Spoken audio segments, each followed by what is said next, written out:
नमस्कार, बहुत स्वागत आप सभी का आपके प्रोग्राम कहानी कुर्सी की मैं हूं सौरभ शर्मा आपके साथ। हर्षवर्धन त्रिपाठी जी, विजय त्रिवेदी जी और समीर चौगांवकर जी आ चुके हैं। प्रोफेसर संगीत रागी जी अपने टाइम पर आ जाएंगे। सर बहुत स्वागत आप सभी का। और आज से मकर संक्रांति की शुभ शुरुआत होने जा रही है। वैसे कल है मकर संक्रांति, इस बार ऐसा हो रहा है कि 15 तारीख को होने जा रही है, लेकिन मकर संक्रांति होती है हमारे यहाँ माना जाता है कि अच्छा समय शुरू हो गया है, मौसम भी थोड़ा सा खुलने लगता है। तो इस अच्छे समय में अलग अलग राजनीति, हम क्योंकि पॉलिटिक्स की बात ज़्यादा करते हैं, तो अलग अलग पॉलिटिकल पार्टियां अब आगे क्या क्या बड़े काम करने वाली हैं, इसके बारे में आज हम शुरुआत में आपको बताएंगे। जैसे प्रधानमंत्री कार्यालय का नाम और पता दोनों बदलने जा रहा है। प्रधानमंत्री कार्यालय का नाम अब सेवा तीर्थ हो गया है और अब पीएमओ की शिफ्टिंग भी हो रही है। अभी तक साउथ ब्लॉक में चला करता था, संसद के सामने नॉर्थ ब्लॉक साउथ ब्लॉक है, विजय जी की आदि की जिंदगी वहीं बीत गई, तो वहां से लेकिन अब शिफ्ट हो जाएगा। तो अब वो नया कार्यालय बन गया है, प्रधानमंत्री ऑफिस जो है वहां पर वो शिफ्ट हो जाएंगे। इसके अलावा दूसरा बड़ा परिवर्तन क्या होगा, वो होगा बीजेपी में, जहां नितिन नवीन अभी कार्यकारी अध्यक्ष हैं, अब ये पूर्ण राष्ट्रीय अध्यक्ष बनने जा रहे हैं। इसकी पूरी खबर मैं डिटेल में आपको दूंगा। बिहार में नीतीश कुमार की जब सरकार बन गई है उसके बाद अब उनके कैबिनेट का विस्तार होगा। ऐसे ही उत्तर प्रदेश में चुनाव से पहले कैबिनेट का विस्तार होगा, उसमें नए चेहरों को शामिल किया जाएगा। तो ये कुछ डेवलपमेंट्स हैं। इस बीच आज पोंगल के मौके पर प्रधानमंत्री नरेंद्र मोदी केंद्रीय मंत्री एल मुरुगन के घर पर पहुंचे, जहां उन्होंने पोंगल का उत्सव मनाया और गौ सेवा भी की वहां पे उन्होंने। उसकी तस्वीरें भी सामने आई, स्क्रीन पर हैं आपके। प्रधानमंत्री ने काशी से रामेश्वरम तक के सांस्कृतिक जुड़ाव का जिक्र किया, कहा पोंगल प्रकृति, परिश्रम, समाज के संतुलन का पर्व है और अब ये एक वैश्विक उत्सव बन चुका है, इसमें कोई शक नहीं है। तो ये तो शुरुआत में आपको तस्वीर दिखानी थी हमको, वो हमने आपको दिखाई। अब आइए बात करते हैं बड़ी खबरों की। बीजेपी मुख्यालय में नए अध्यक्ष नितिन नवीन के हाई प्रोफाइल ताजपोशी की तैयारियां शुरू हो चुकी हैं। 19 जनवरी को राष्ट्रीय अध्यक्ष के लिए नितिन नवीन फॉर्म भरेंगे, 20 जनवरी को वो कार्यभार संभाल लेंगे। प्रधानमंत्री नरेंद्र मोदी, गृह मंत्री अमित शाह, रक्षा मंत्री राजनाथ सिंह, सभी लोग वहां पर मौजूद होंगे। इसके अलावा बीजेपी के जितने रूल स्टेट्स हैं सब मुख्यमंत्रियों को इसके लिए आमंत्रित किया जा रहा है। तो एक बहुत बड़ा फंक्शन जो है 20 जनवरी को होगा और राष्ट्रीय अध्यक्ष के चुनाव का समापन इसके साथ ही हो जाएगा। फिर राष्ट्रीय परिषद की बैठक बुलाई जाएगी, क्योंकि अध्यक्ष के पद पर जो फाइनल मोहर लगती है वो राष्ट्रीय परिषद लगाती है, तो वो राष्ट्रीय परिषद भी इसके बाद जल्द ही बुलाई जाएगी। तो ये दूसरी बड़ी खबर है। अब वैसे तो नितिन नवीन जी कार्यकारी अध्यक्ष बन गए तो अध्यक्ष वही होंगे। जब जेपी नड्डा जी अध्यक्ष बने थे उसके बाद उनको 8-9 महीने का लंबा समय लग गया था अपनी टीम बनाने में, लेकिन कहा जा रहा है कि नितिन नवीन के साथ ऐसा नहीं होगा। नितिन नवीन जी की टीम जो है वो लगभग तैयार है, बस अभी कागज पर है, बस उनकी नियुक्तियां होनी है। अब तो क्या बड़ा होगा 20 तारीख के बाद से, इसको समझ लें। नितिन नवीन कार्यकारी अध्यक्ष हो जाएं, कोई बड़ा भारी परिवर्तन नहीं होगा। तो फिर इस खबर में क्या बड़ी बात है जो 20 तारीख को होगा, हर्षवर्धन जी? नहीं, देखिए, जिस पीढ़ीगत परिवर्तन के शब्द को हम लोग 2024 मई के लोकसभा चुनाव के पहले से कहते आ रहे थे, तो अब वो होता दिख रहा है। और मैं हमेशा कहता हूं, अभी भी कह रहा हूं कि नितिन नवीन ने अभी तक क्या किया उस पर बात अब करने का कोई मतलब नहीं है। क्यों वो चुने गए इस पर भी बात करने का मतलब नहीं है। बिल्कुल। क्या वो उस जिसको कहते हैं ना कि जिस बड़ी जिम्मेदारी पर हैं उसको वो निभा पाएंगे क्या? तो 20 तारीख से उनका ये काम शुरू होने वाला है। पहला सबसे बड़ा टेस्ट क्या होता है? पहला सबसे बड़ा टेस्ट होता है कि अध्यक्ष की अपनी टीम कैसी होगी, जिसको लेकर बार बार ये चर्चा हो रही कि वो 45 से 55 वाला ब्रैकेट, वो जो देश भर से 20 नए लोगों को चुनने की एक कोशिश, वो जो एक कोशिश ये कि पूरी तरह से ऐसा जनरेशन शिफ्ट हो जिसमें अध्यक्ष की पद की गरिमा वो बनी रहे। तो वो 20 तारीख को, और राष्ट्रीय परिषद तो इसलिए भी उस वक्त महत्वपूर्ण थी कि उत्तर प्रदेश से प्रधानमंत्री भी आते हैं तो उनको उसमें शामिल होना होता है। और राष्ट्रीय परिषद एक तरह से कहें कि प्रतीकात्मक तौर पर वो बड़े निर्णय लेती है, लेकिन अब मुझे लगता है कि वो निर्णय लेने के लिए जो कोर कमेटी और संसदीय समिति, वो सब ज्यादा, संसदीय दल वो ज्यादा महत्वपूर्ण हो जाता है। तो ओवरऑल कहें कि नई बीजेपी किस दशा दिशा में जाएगी वो आपको इस मकर संक्रांति नाम कई चल रहे हैं। वैसे जब तक ना आ जाए लिस्ट को मतलब नहीं होता। हो सकता है समीर जी के पास और सर के पास ज्यादा खबरें हों। जैसे कुछ नाम चल रहे हैं कि अन्नामलाई टीम में हो सकते हैं, नए महासचिव बन सकते हैं, अनुराग ठाकुर को जगह मिल सकती है, विप्लव देव हो सकते हैं। ये सब नए, मतलब यंग लीडरशिप है ये। इसके अलावा जो पुराने चेहरे हैं, सुनील बंसल, विनोद तावड़े, तरुण चुग, ये सब बने रह सकते हैं। मतलब यहाँ वो सोनिया कांग्रेस राहुल कांग्रेस वाला कंफ्यूजन नहीं है ना कि राहुल जी को पुराना चाहिए ही नहीं था। नहीं, बिल्कुल कंफ्यूजन नहीं है। यहां बहुत स्पष्ट है कि क्या उनकी उपयोगिता उस लिहाज से बची हुई है जो नितिन नवीन के टीम में शामिल होंगे। सुनील बंसल और विनोद तावड़े ये सबसे ताकतवर और सबसे इफेक्टिव महासचिवों में है। तो मुझे नहीं लगता कि इनमें कोई फेरबदल होने वाला है। हाँ, बाकी जो लोग हैं उनमें से कुछ लोग क्या वाइस प्रेसिडेंट की तरफ भेज दिए जाएंगे, जो महामंत्री हैं उनमें से कुछ को उपाध्यक्ष की तरफ भेजा जाए, क्योंकि महामंत्री वर्किंग हैंड होता है, तो कई लोगों का रिव्यू करके उनको ऊपर भेजा जाना है। सचिव और महासचिव में कुछ पुराने चेहरे जो पहले टीम का हिस्सा रह चुके हैं सचिव के तौर पर, वो आ सकते हैं। जो राज्यों के प्रभारी हैं अलग अलग जगह पर, उनको मेन टीम में लिया जा सकता है। मीडिया की पूरी टीम बदलने जा रही है, मीडिया इंचार्ज एकदम नया आने जा रहा है, प्रवक्ताओं में रिशफल होगा, कई नए लोगों को लाया जाएगा। तो ओवरऑल आप कहें कि जब ये नई वाली टीम बन जाएगी ना, तो आपको लगेगा कि हाँ, भाजपा नई वाली दिख रही है। मीडिया टीम भी बदलेगी क्या, समीर जी क्या खबर है? बिल्कुल, मुझे लगता है कि मीडिया टीम भी बदलेगी। जो अगर राष्ट्रीय महासचिव की बात करें तो फिलहाल भारतीय जनता पार्टी के 6 राष्ट्रीय महासचिव हैं और कई महासचिव ऐसे हैं जिनकी उम्र भी बहुत हो चुकी है। तो मुझे लगता है राधा मोहनदास अग्रवाल जो हैं उनका जाना लगभग तय है। तरुण चुग भी जाएंगे। इससे मुझे लगता है कि सुनील बंसल एक अकेले बने रहेंगे और विनोद तावड़े के बने रहने की संभावना है। कहा यह भी जा रहा है कि विनोद तावड़े को महाराष्ट्र वापिस भेजा सकता है, लेकिन मुझे लगता है कि विनोद तावड़े और सुनील बंसल 2 महासचिव बने रहेंगे, बाकी 4 महासचिव बदल दी जाएंगे। क्योंकि जब इतने युवा अध्यक्ष है 45 साल के, तो मुझे लगा कि युवा एनर्जेटिक महासचिव बनेंगे और कोई महिला महासचिव भी इस बार बन सकती है, क्योंकि अभी कोई महिला ऐसे महासचिव राष्ट्रीय है नहीं। तो मुझे लगता है किसी महिला को भी राष्ट्रीय महासचिव बनाया सकता है। अनुराग ठाकुर नई टीम में आ सकते हैं, लेकिन अनुराग ठाकुर का इतना कद बड़ा हो गया है, लंबे समय से 5 बार के वो सांसद है, केंद्र में मंत्री रहे, तो अब क्या उन्हें महासचिव बनाया जाएगा? अनुराग ठाकुर दुखी हो जाएंगे आपकी बात सुनकर। अब मुझे लग रहा है कि नहीं, वो मतलब बताओ अपने लिए। अरे भाई, वो चाहते हैं किसी तरह मंत्रिमंडल में हिस्सा बने, बड़ी मुश्किल से वो आउट हैं, सारी कोशिश उसी के लिए कर रहे हैं। अब भला कौन जाना चाहता है संगठन में? फिर मैंने आपसे पहले कहा ये कोई मेरे पास खबर देना तो इनका काम है, मैं तो जो पढ़ता हूं मैंने इसमें से एक नाम बनाया जो अखबारों में छप रहा है। तो मीडिया में भी पूरा आमूलचूल परिवर्तन इस बार होने वाला है, क्योंकि लंबे समय से मीडिया में कोई परिवर्तन नहीं हुआ है। अनिल बदूरी लंबे समय से मीडिया के प्रभारी है और संजय मयूंग जो बिहार से आते वैसा प्रभारी, और कई प्रवक्ताओं को बेसिकली क्या है, तमाम दूसरे पार्टी के जो लोग बीजेपी में आए उनको प्रवक्ता बना दिया गया है। तो 35 से 40 बीजेपी प्रवक्ता है। अभी तक बीजेपी के नहीं हो पाए। नहीं, बीजेपी क्या मतलब दोनों तरफ से है वो, तो मुझे लग रहा है कि अभी उसमें भी होगा, तो काफी चेंजेस होगा। राष्ट्रीय उपाध्यक्ष बदलेंगे, राष्ट्रीय सचिव बदलेंगे, पार्लियामेंट्री बोर्ड बदला जाएगा इस बार। मुझे लग रहा है तो साउथ ब्लॉक को मिस करेंगे बहुत। अब पीएम कार्यालय नई जगह जा रहा है, शिफ्ट हो रहा है। जहाँ पीएमओ हो जाए वही साउथ ब्लॉक हो गया एक तरह से। वैसे साउथ ब्लॉक बहुत आजादी के बाद पहली बार ये बदलाव हो रहा है। आजादी के बाद पहली बार प्रधानमंत्री कार्यालय शिफ्ट हो रहा है। कहा ही जाता है जहाँ देवता निवास करें वही मंदिर। तो वो प्रधानमंत्री कार्यालय और उसका एक नया रूप भी है, सेवा और तीर्थ करके। प्रधानमंत्री के अलावा यदि पीएमओ में के लोग भी ऐसा ही सोचे तो अच्छी बात। तीर्थ है और सेवा के लिए। हाँ, तीर्थ है और सेवा के लिए है, तो उस तरह से सोचा जाए अच्छी बात है। बदलाव हो रहे हैं। और मुझे जो जानकारी मिली प्रधानमंत्री जी का ये 2014 में आने के बाद ये था कि जब वो एक बार वहाँ पर जा रहे थे साउथ ब्लॉक के ऑफिस में अपने, तो वो वहाँ पर पुराना ऑफिस है, वो मतलब बना हुआ अंग्रेजों के ज़माने का बना हुआ है। तो उसमें तार, इलेक्ट्रिक सप्लाई, ये वो, और वो शायद एक बार जा रहे थे प्रधानमंत्री तो वो लिफ्ट भी रुक गई थी बीच में। हालांकि वो फर्स्ट फ्लोर ही है, ग्राउंड फ्लोर से फर्स्ट फ्लोर है पीएमओ। लिफ्ट ने भी बड़ी हिम्मत की। तो तब से ही ये तय हो रहा था कि ये पूरा का पूरा सारे घर के बदल दिए जाए, तभी ये south block, north block, prime minister office और ये सब बदलने की बात हुई। वो बदला जा रहा है, उसमें नए नाम भी दिए हैं, कर्तव्य पद। और अभी तक वित्त मंत्री, विदेश मंत्री, रक्षा मंत्री, गृह मंत्री सब लोगों ने बदल लिया। सबका ऑफिस शिफ्ट हो गया। सबके ऑफिस शिफ्ट हो गए, केवल प्रधानमंत्री जी का ऑफिस शिफ्ट होना है, तो वो बड़ा काम होना है।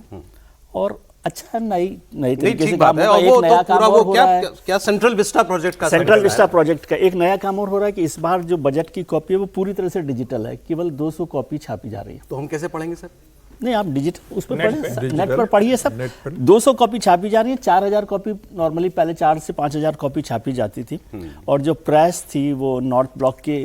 चलिए, नए जमाने में जाते हुए सब अच्छी चीजें हैं। लेकिन विजय जी लाइन बताएंगे कि जो मान्यता प्राप्त पत्रकार होते थे तो वो इकोनॉमिक सर्वे और बजट वाली कॉपी को नहीं, वो सारे मीडिया हाउसेस के लिए होती थी, सारे सांसदों के लिए मंत्रालय में भेजी जाती थी। लेकिन नितिन नवीन साहब के लिए मैं 2 लाइन बोलूं कि भाई इस टीम में आप नई टीम मिल जाएगी अब उनको बहुत जल्दी, ये तय है। लेकिन नितिन नवीन की टीम नहीं है ना, वो पार्टी की टीम है। पार्टी क्या लोग उनके साथ जोड़ रही है, इसमें नितिन नवीन की कोई भूमिका है ऐसा मुझे नहीं लगता। नौजवान आएंगे ये ठीक है। अनुराग ठाकुर जी के लिए उन्होंने बोला ही कि एक दुख की तकलीफ में क्यों परेशान कर रहे हैं उनको, लेकिन वो तो वैसे भी परेशान होंगे क्योंकि अनुराग ठाकुर जब भारतीय जनता युवा मोर्चा के राष्ट्रीय अध्यक्ष थे तब बिहार के अध्यक्ष थे नितिन नवीन साहब। तो ये भी एक नहीं, ये दर्द तो बहुत लोगों का है, अलग बात है। और वो मीडिया टीम भी बदल रही है, आईटी सेल के हेड भी बदल रहे हैं। ठीक है। और अब क्या सर जनरल सेक्रेटरी ऑर्गेनाइजेशन बदलेंगे नहीं बदलेंगे, ये बीएल संतोष जी, बीएल संतोष जी। हाँ, तो सबसे समय बड़ा तय करेगा, ये पार्टी वो देखते हैं का सर। सर जरा कांग्रेस की खबर भी ले, प्रोफेसर साहब आ गए सर, बहुत स्वागत आपका। मैं आपको वीडियो दिखाता हूँ सर एक राहुल गांधी का, मजा आएगा आपको देख करके, फिर आप वहीं से शुरू कीजिएगा अपनी बात। ठीक, राहुल गांधी जी कल, अब सबको मालूम है, तमिलनाडु में थे, एक कार्यक्रम में वो गए हुए थे, और वहां जो वो पहुंचे तो जो हुआ और जहां से पॉलिटिकल खबर बनी वो तो बात की बात। पहले ये वीडियो आप जरा देखिए।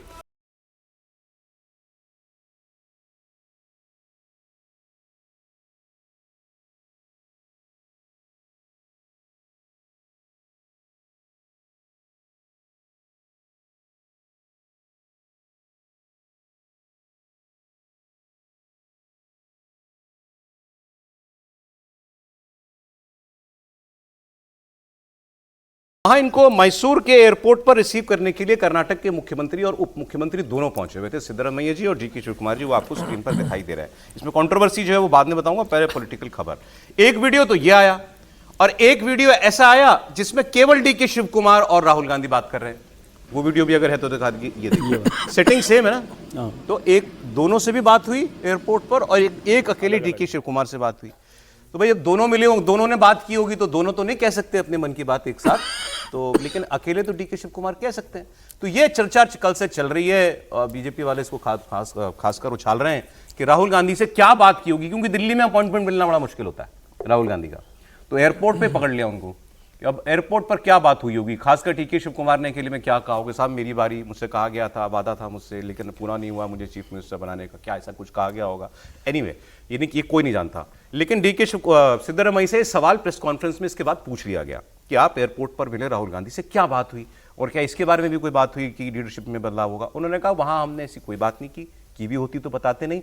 उन्होंने कहा मैं अभी मैं रिसीव करने गया था, जब वो लौटेंगे तो मैं उनको वहां पर सी ऑफ करने भी जाऊंगा, फिर दोबारा हम लोग बात करेंगे। इतनी बात हुई। ये तो थी खबर। कंट्रोवर्सी बताता हूं आपको। कंट्रोवर्सी ये थी कि जर्मनी के जो चांसलर आए हुए हैं, जर्मनी के राष्ट्रपति प्रधानमंत्री जो आप उनको कह लें, वो आए हुए थे, और वो कल ही बैंगलोर गए।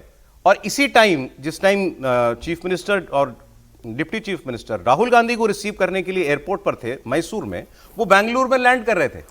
और उनको एक प्रोटोकॉल भी कह लीजिए, नहीं तो एक वो ट्रेडिशन है कि साहब देश कोई राष्ट्राध्यक्ष आ रहा है, किसी स्टेट कैपिटल में जा रहा है, तो उसको रिसीव करने के लिए चीफ मिनिस्टर जाता है, सीनियर आदमी जाता है।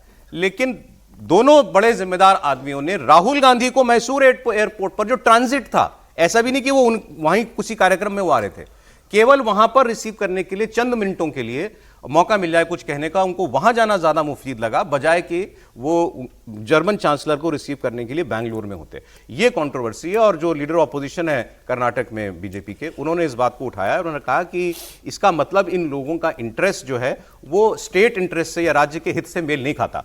इनकी अपनी पॉलिटिकल कंपल्शन ज्यादा जरूरी है, पॉलिटिक्स ज्यादा जरूरी है इनकी। एक जर्मनी जो है दुनिया की 5वीं या 6वीं बड़ी अर्थव्यवस्था है, पांचवी तो बड़ी अर्थव्यवस्था है, उसका राष्ट्राध्यक्ष आ रहा है, उसको रिसीव करने के लिए वो नहीं गए। त्रिपाठी जी, देखिए, मुझे तो लगा कि इसके जो डीके शिवकुमार और सिद्धारमैया की पहले बात कर लेनी चाहिए। क्या तमिलनाडु में एकदम से ही तय कर लिया है कि गठबंधन तोड़ देंगे?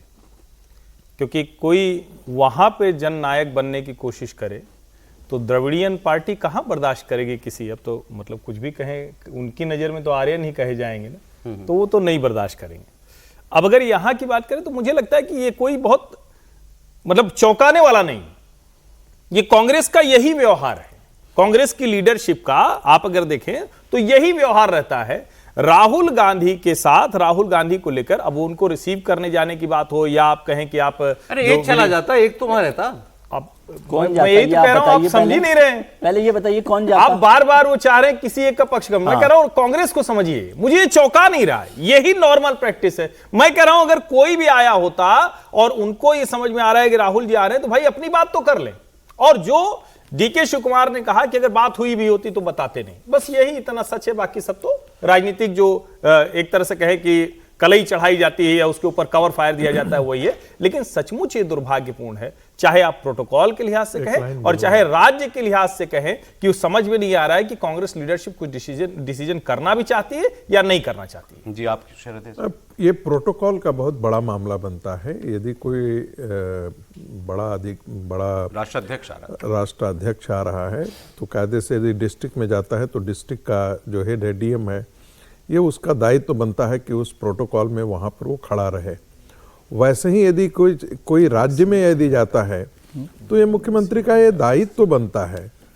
मैं प्रोटोकॉल यदि मुझे जानकारी नहीं भी है तो कम से कम ये दायित्व तो बनता है कि कम से कम मुख्यमंत्री वहाँ पर अगवानी करने के लिए रहे। एक जरा दूसरा पर्सपेक्टिव देख लीजिए, यदि कल जाकर के बैंगलोर में कोई प्रधानमंत्री कोई इस प्रकार का कोई अरेंजमेंट करते जहाँ पर दोनों के बीच में बातचीत चलती और उसमें मुख्यमंत्री को नहीं बुलाते, तब यही बात जाकर के बहुत बड़ी कंट्रोवर्सी हो गई होती कि देखिए वहाँ पर किसी कार्यक्रम की आधारशिला रखी जा रही है और मुख्यमंत्री को नहीं बुलाया जा रहा है।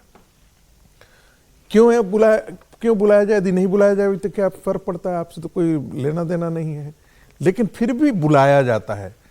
वहाँ के विधायक, वहाँ के सांसद, वो जो भी उसका प्रतिनिधित्व करते हैं उनको बुलाया जाता है।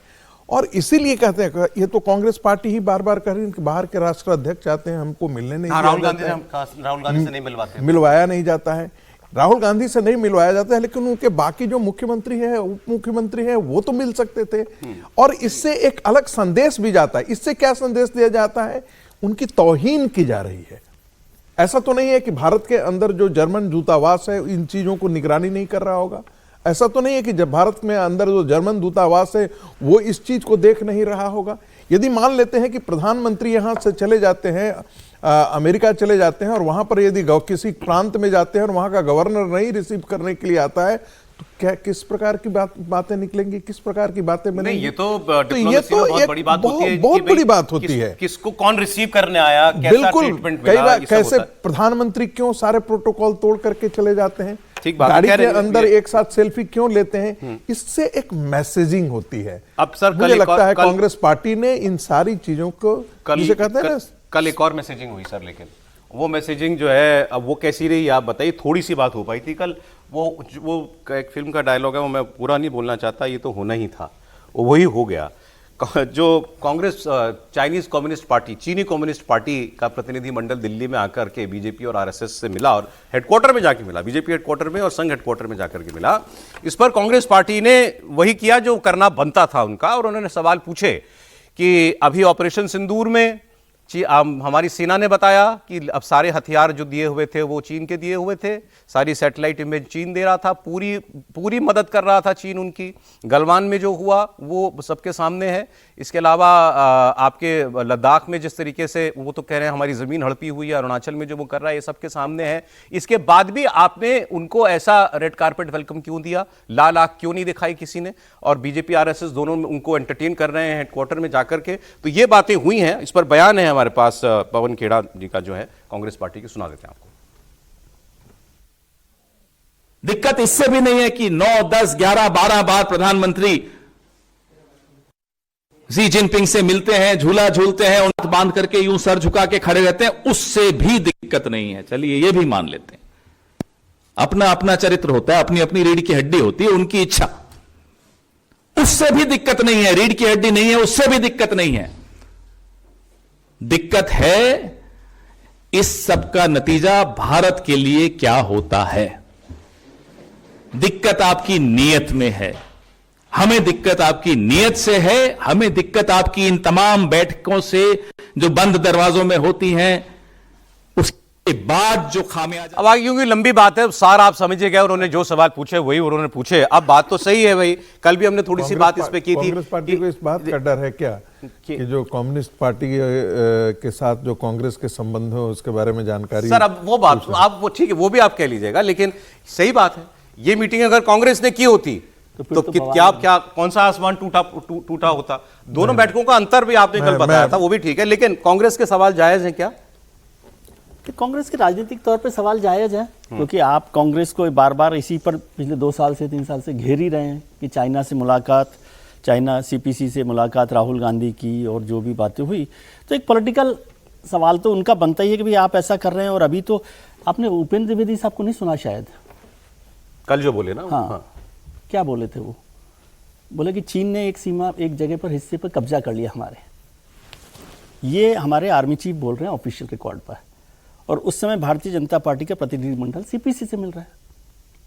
तो सवाल होना चाहिए कि नहीं होना शख्सगाम घाटी है, चाहिए? और शख्सगाम दत्तात्रेय शासकाम घाटी की बात कर रहे हैं, मतलब कोई नई बात नहीं कह रहे, नई बात नहीं, शासकाम घाटी की लेकिन बात अरे कर रहे हैं। बोल रहे हैं हाँ, तो नहीं, उससे एक वैलिड वो बात कह रहा हूँ, कोई कब्जा कल किया और नहीं किया। शासकाम घाटी पे अभी दोबारा क्लेम किया चाइना ने, हाँ, ये नहीं वो हमारा, हमारी जमीन है। और हमारे आर्मी चीफ बोल रहे हैं, इसका मतलब हमारी रिलेशनशिप की बात कर रहा हूँ।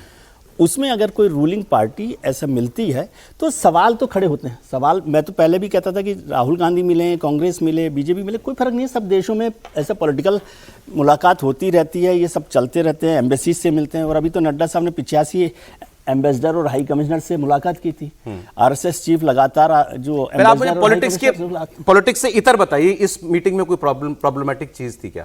नहीं, प्रॉब्लमेटिक कोई नहीं थी, लेकिन ये दोहरापन है, इस पर है। वो करें तो दिक्कत, और आप करें तो ये रासलीला वाला सवाल है।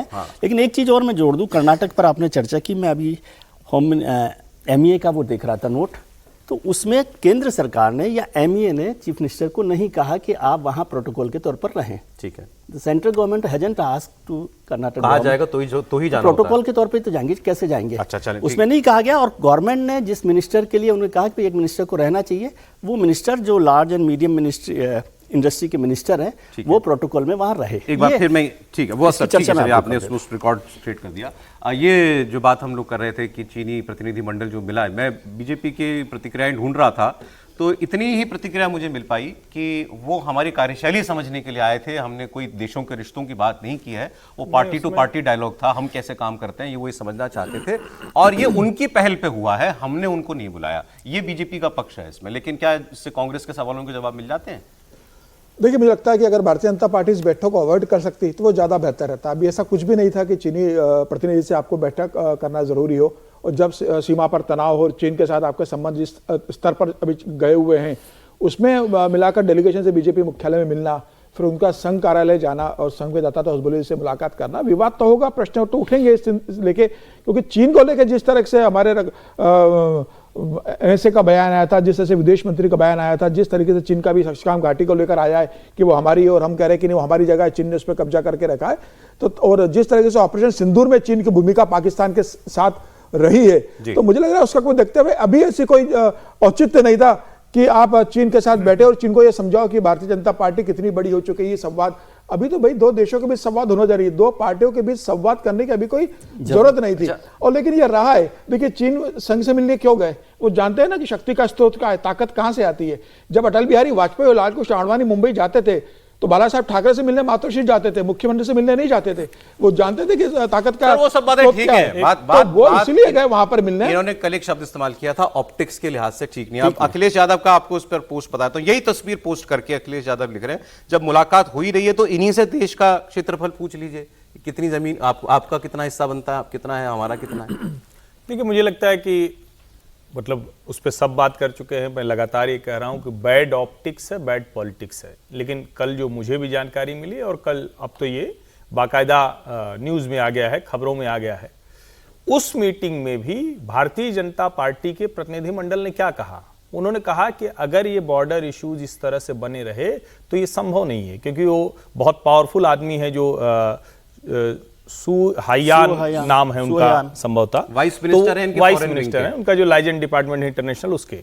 अब सवाल यह है कि अगर भारतीय जनता पार्टी ये इसको कह रही है तो क्या पार्टी के बीच में, जो पार्टियों के बीच में बातचीत है, इसको उस तरह से देखा जा सकता है जैसा जो 2008 का कोट अनकोट एमओयू कहा जाता है? मैं ये कह रहा हूं कि दोनों को यूं देखें, लेकिन भारतीय जनता पार्टी ने जो उसकी ऑफिशियल लाइन है, क्या उसने गलवान के बाद जितने एक्शंस लिए उसमें से कोई भी चीन के साथ जाते हुए दिखते हैं? नहीं जाते हुए दिखते हैं। क्या चीन को उसने कहीं पर भी स्पेस दिया है? नहीं दिया है। अब सवाल यह है कि उसके आगे क्या? तो क्या दुनिया में यह संभव है कि कोई एक देश दूसरे देश को बिल्कुल छोड़ दे, और वो भी वो जो एक आंकड़ा आया है जिसको मैं सबको बताना जरूरी समझता हूं, 1.2 ट्रिलियन डॉलर का ट्रेड सरप्लस है चाइना का, यानी दुनिया भर में जितना कारोबार किया 1.25 लाख करोड़ डॉलर का उसका कारोबारी सरप्लस है, और भारत कुल 4.5 लाख करोड़ डॉलर की अर्थव्यवस्था है, और 80 में भारत और चीन एक बराबर थे। कांग्रेस की सरकारों ने क्या किया, दूसरी सरकारों ने क्या किया, यह सोचना चाहिए। और पिछले एक दशक में चाइना के मुकाबले हम खड़े हो रहे हैं, यह भी जानना जरूरी है। एक ब्रेक के लिए रुकेंगे भारत के साथ ब्रेक का समय हो गया है। लेकिन सब भारत के साथ चीन का रुख नहीं बदला और खराब है, तो जरूरत क्या है मिलने की? नहीं, चाइना का रुख बदला है, चाइना का रुख नहीं बदला। एक मिनट रुक, ठीक है, समय नहीं है मेरे पास, आप एक क्विक कमेंट कर बस एक क्विक कमेंट इतना ही करना था कि विगत 3 महीनों के अंदर चाइना के साथ हमारा ट्रेड में जो है एक्सपोर्ट बढ़ा है, ये मैं बस जानकारी इसलिए मिल रहे थे?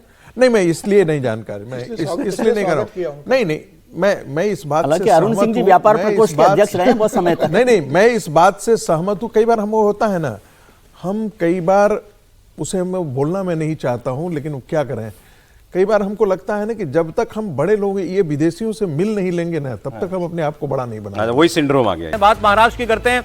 महाराष्ट्र के एक बड़े दंगल का काउंटडाउन शुरू हो चुका है। बस कुछ घंटों के बाद मुंबई समेत पूरे महाराष्ट्र की जनता ठाकरे ब्रदर्स की किस्मत का फैसला करेगी। महायुति में बीजेपी शिंदे का क्या होगा और अजीत पवार शरद पवार का क्या होगा। 29 नगर निगमों के लिए कल सुबह से वोटिंग शुरू हो जाएगी, जिसमें सबसे प्रमुख है बीएमसी।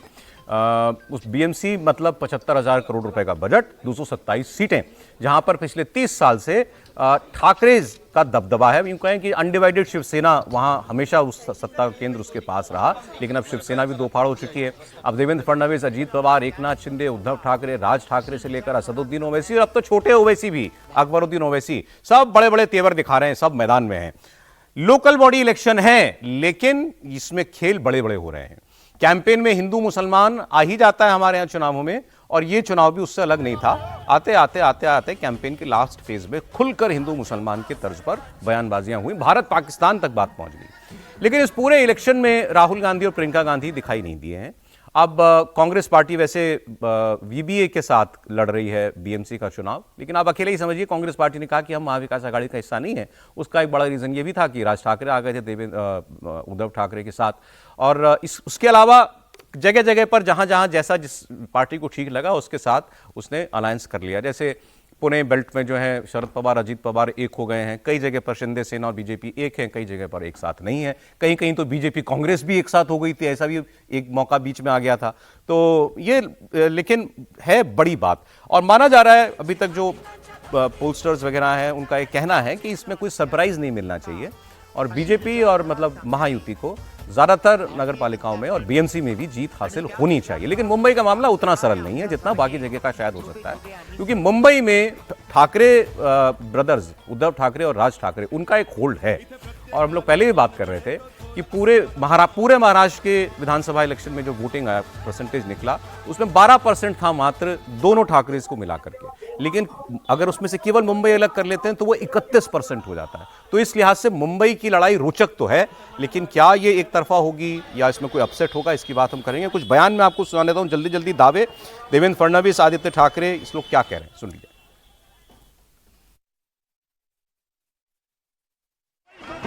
महायुति जीतेगी,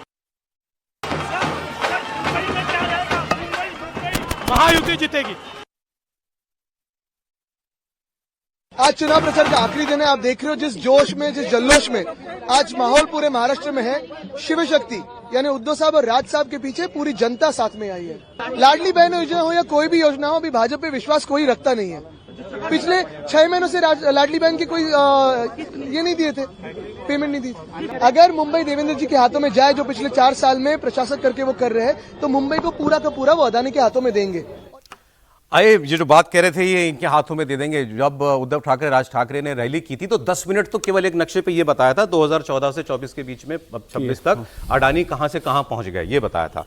खैर मुंबई में एक बड़ा इशू है भी, क्योंकि जिस तरीके से धारावी का रीडेवलपमेंट हो रहा है, वो प्रोजेक्ट अडानी को मिला है, तो वो मुंबई में एक बड़ा इशू है। मैं आपको लेकिन एक तस्वीर दिखाता हूं और इससे आपको ये पूरा इलेक्शन समझ में आ जाएगा। ये देखिए दो पार्टियों के लोग लड़ रहे हैं। आप पूछिए कौन सी पार्टियों के लोग लड़ रहे हैं? ये कांग्रेस या बीजेपी के हैं क्या आमने सामने? ये उद्धव ठाकरे या बीजेपी के लोग आमने सामने हैं क्या? नहीं, ये शिंदे सेना और बीजेपी के लोग आमने सामने हैं। और जूतम पेजार हो रही है, लठ बज रहे हैं।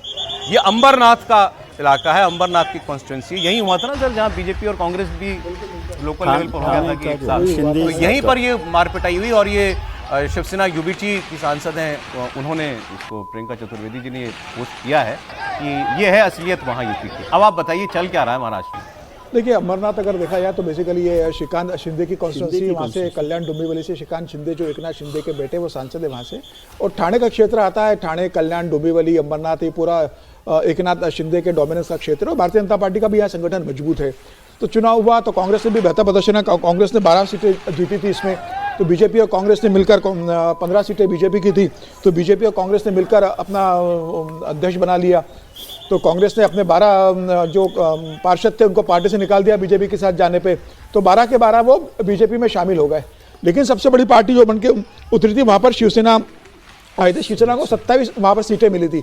तो शिवसेना ने क्या किया, शिवसेना राष्ट्रवादी कांग्रेस के जो 4 कॉर्पोरेटर थे उनको अपने साथ मिला लिया, और कुछ निर्दलीय को मिलाकर उन्होंने अपना उम्मीदवार को वहाँ उपाध्यक्ष बनवा दिया शिवसेना ने बीजेपी के खिलाफ। तो उसके बाद उनका जुलूस निकल रहा था, तो उसमें बीजेपी बनाम शिवसेना एकनाथ जो है उनके कार्यकर्ता भिड़ गए। तो वहाँ पर चूंकि एकनाथ का भी होल्ड है, और तो वो अभी आपकी समझ क्या कह रही है? 29 नगर पालिका, महानगर पालिका ना बीएमसी को मिला के, जिन पर कल वोटिंग होनी और परसों नतीजा आना है। पहले मुझे एक बार बीएमसी के बाहर का हाल बता दीजिए, वहां पर क्या महायुति मेजोरिटी में ज्यादातर जगहों पर आने वाली है आपके साथ? देखिए, अगर पूरे 29 की बात करें तो मुझे लग रहा है 20 से ज्यादा जगह पर महायुति आएगी। मतलब बीजेपी का जो गुट है वो 20 से ज्यादा जगह पर अपनी सरकार बनाने की स्थिति में, मेयर बनाने की स्थिति में मुझे नजर आ रहा है। ठीक है, 5 से 6 जगह में टफ फाइट है, अगर वो मैनेज हो जाता है तो बाकी जगह मतलब शिंदे इन तीनों को मिला करके, हाँ, मतलब उसमें कांग्रेस भी शामिल हो जाएगा, बाकी शामिल होकर दूसरे लोग बना सकते हैं 7 से 8 जगह। 20 से ज्यादा जगह भारतीय जनता पार्टी के नेतृत्व बनने की संभावना बन रही है। बीएमसी के अंदर भी भारतीय जनता पार्टी के नेतृत्व एकनाथ शिंदे के साथ मिलकर वहां पर महायुति का मेयर बनने जा रहा है। ठाणे के अंदर भी, पुणे में भी बीएमसी में आपके हिसाब से बिल्कुल क्लियर है, क्लियर विक्ट्री होनी बिल्कुल। और जो पुणे म्युनिसिपल कॉर्पोरेशन जहां पे अजित पवार, शरद पवार एक है, वहां भी भारतीय जनता पार्टी अपना मेयर बनाने के लिए जा रही है। तो अपसेट वहां हो सकता है, आपको लग रहा है मुंबई में इस बार? बिल्कुल नहीं, बीजेपी का मेयर बन रहा है। बीएमसी की बात कर लेंगे। बीएमसी में अभी तक बीजेपी को लीड दिख रही है, लेकिन शिवसेना और ये दोनों जो ब्रदर्स हैं, ठाकरे ब्रदर्स साथ आए हैं, उससे थोड़ी सी स्थिति उनकी मजबूत हुई है। और पिछली बार तो 84 सीटें शिवसेना अकेले के पास भी थी, उद्धव ठाकरे के पास। तो यदि दोनों लोग मिल जाते हैं तो 50-60 सीटों पर तो वो लोग, आप फाइट मानते हैं? फाइट मानता हूं मैं, उसको इतना कमजोर तरीके से मत देखिए। और वैसे यदि वो हार गए तो फिर तो उद्धव ठाकरे साहब के लिए कुछ बचेगा ही नहीं कि शिवसेना का क्या बचना है क्या नहीं बचना। बीएमसी में उनकी ताकत है, और शिवसेना खासतौर से मुंबई में जो शाखा प्रमुख जितने भी हैं वो शिवसेना के ज्यादातर लोग उद्धव ठाकरे के साथ। 6 में से 4 सांसद हैं इधर। 6 में से 4 सांसद हैं, तो इसलिए तो इतना कमजोर नहीं है दोनों लोग मिलकर। और दोनों के आने से थोड़ा सा फर्क पड़ेगा वहां पर, भले ही वो उत्तर भारतीय उनको वोट ना दें, लेकिन मुस्लिम्स वहां पर, देखिए महाराष्ट्र में मुस्लिम जो कम्युनिटी है वो सबसे ज्यादा यहाँ पर है, मुंबई में। एक्चुअली ये और जो 10 एमएलए हैं उसमें से 8 या 9 एमएलए मुस्लिम एमएलए महाराष्ट्र में। मुंबई 40% मराठी, 40% नॉन मराठी और 20% मुस्लिम। ऐसा मोटा मोटा है। तो 40% मिल जाते हैं उद्धव ठाकरे। और एक बार पूरा कर ले बात। तो उसका फर्क यह है कि अब इनके पास 60% वोट हो गया एक तरह से, 40% मराठी, 20% मुस्लिम्स। तो मराठी को पूरा उधर ही क्यों? नहीं, मैं टोटल वोट कह रहा हूं कि भाई ये 60% वोट है, लेकिन ये सीक्वेंस है, तो उसमें से 20% 25% वोट ठाकरे ब्रदर्स के पास आ सकता है, तो 40% वोट हो गया करीब करीब उनके पास। तो मुसलमानों के लिए तो कांग्रेस भी खड़ी है। हाँ, तो दोनों मिलकर वो तो वहां पर बाद में तो एक साथ ही आ जाएंगे ना। इसलिए कुल मिलाकर मतलब मैं ये कह रहा हूं कि कमजोर नहीं है कि बीएमसी में आप बीएमसी में लड़ाई मानते हैं। एक लाइन जोड़ देता हूं, 2017 में अगर ठाकरे बंधु एक हो जाते तो 116 सीटें दोनों जीत जाते मिलके, जिस हिसाब से दोनों का प्रदर्शन रहा था। तो क्या इस बार वो स्टेज में है तो 16, तो मुझे लग रहा है उसका 50% भी वो करने की स्थिति में नहीं है। मैं एक बयान आपको और दिखाना चाह रहा था कि कैसे ये, क्योंकि जैसे मुंबई की बात हुई तो 20% मुसलमान मुंबई के अंदर हैं, और मुंबई में वो सेंटिमेंट भी, मराठी नॉन मराठी सेंटिमेंट तो उखाड़ना चाह रही हैं और ठाकरे उखाड़ना चाह रहे हैं, ये दूसरा वाला इधर मदद करता है। तो उसमें आप सुनिएगा 2 बयान आपको। अकबरुद्दीन ओवैसी ये किसी चुनाव में आजकल निकल के आते हैं बाहर, ये तो ये बाहर निकले हैं। सीनियर ओवैसी भी बोल रहे हैं वैसे तो, लेकिन ये जूनियर का आज था बयान, तो मैंने कहा पहले ये क्योंकि कम दिखते हैं तो इनको सुनाएं आपको। और जवाब दे रहे हैं नीतीश राणे बीजेपी के।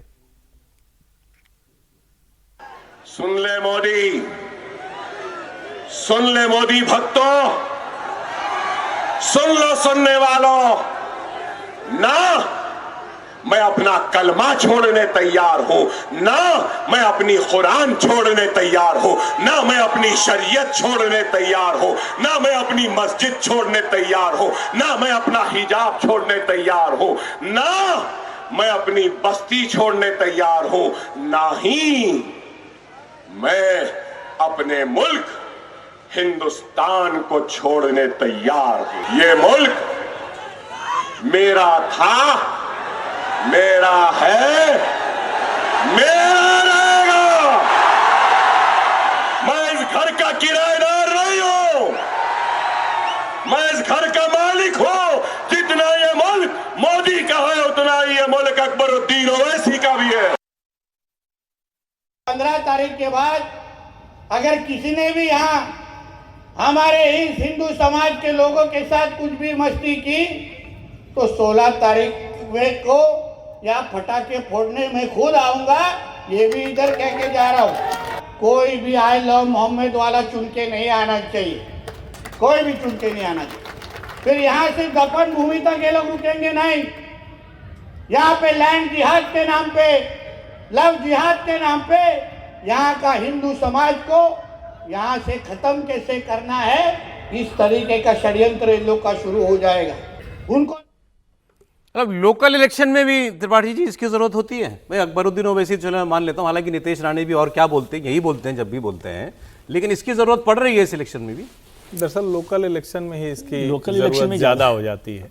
और चूंकि अकबरुद्दीन ओवैसी और नीलेश राणे जो कह रहे हैं, दोनों का अस्तित्व तो इसी पर टिका हुआ है। ये समझिए इसको, दोनों का अस्तित्व तो इसी पर टिका हुआ है और दोनों उसी अंदाज में बात करते हैं। दोनों अपनी अपनी बड़ी छोटी सी कॉन्स्टिट्यूंसी के एक तरह से कहें आप, चाहे किराएदार कहिए चाहे मालिक कहिए, जो भी आप लोग समझ लें, लेकिन वो बस उतना ही है। मूल बात यह है कि क्या महाराष्ट्र का ये चुनाव पवार पावर और जो ठाकरे की शक्ति थी उसको पूरी तरह से शून्य कर देने वाला है क्या? ये चुनाव वही है और देवेंद्र फडणवीस उस तरफ बहुत मजबूती से बढ़ते हुए दिख रहे हैं। मैं भी, जो विजय जी कह रहे हैं, जो समीर जी कह रहे हैं, दोनों लोग एक ही बात कर रहे हैं, घुमा घुमा के कह रहे थे, क्योंकि अलग अलग जगह खड़े हैं ना, तो इसलिए स्टाइल में अपनी अलग अलग। लेकिन मूल बात क्या है, दोनों भाई मिलकर भी 50 पार्षद बनवा पाएंगे क्या, ये थोड़ा सा मुश्किल दिखता है। भारतीय जनता पार्टी और एकनाथ शिंदे यानी शिवसेना बड़े मजे से बीएमसी में अपना मेयर बनाने में कामयाब होंगे। इसके बाद मतलब सर इलेक्शन पे ही बोलिएगा, लेकिन अरशद मदनी जो है जमीयत उलमा हिंद के अध्यक्ष जो है, इन्होंने अभी एक पोस्ट किया है आज ही क्यों किया ये तो मुझे समझ में नहीं आया, लेकिन बात करने लायक है। ये लिख रहे हैं, अरशद मदनी जी वाला दिखा दीजिए। महात्मा गांधी की हत्या के बाद अगर सांप्रदायिकता का सर सख्ती से कुछ कुचल दिया जाता तो देश तबाह होने से बच जाता। मतलब उनके हिसाब से देश तबाह हो चुका है, वरना नहीं लिखते कि बच जाता। फिर आगे उन्होंने कहा कांग्रेस ने आज़ादी के बाद लचकदार नीति अपनाई नफरत की राजनीति को लेकर के, इसलिए ये हाल हुआ। मतलब वो कह रहे हैं आरएसएस को निपटा देते, एक बार में खत्म कर देते, बैन किया था वही कर देते कि नहीं होना भाई, तो ये आज ये रूप हमको देखना ही नहीं पड़ता।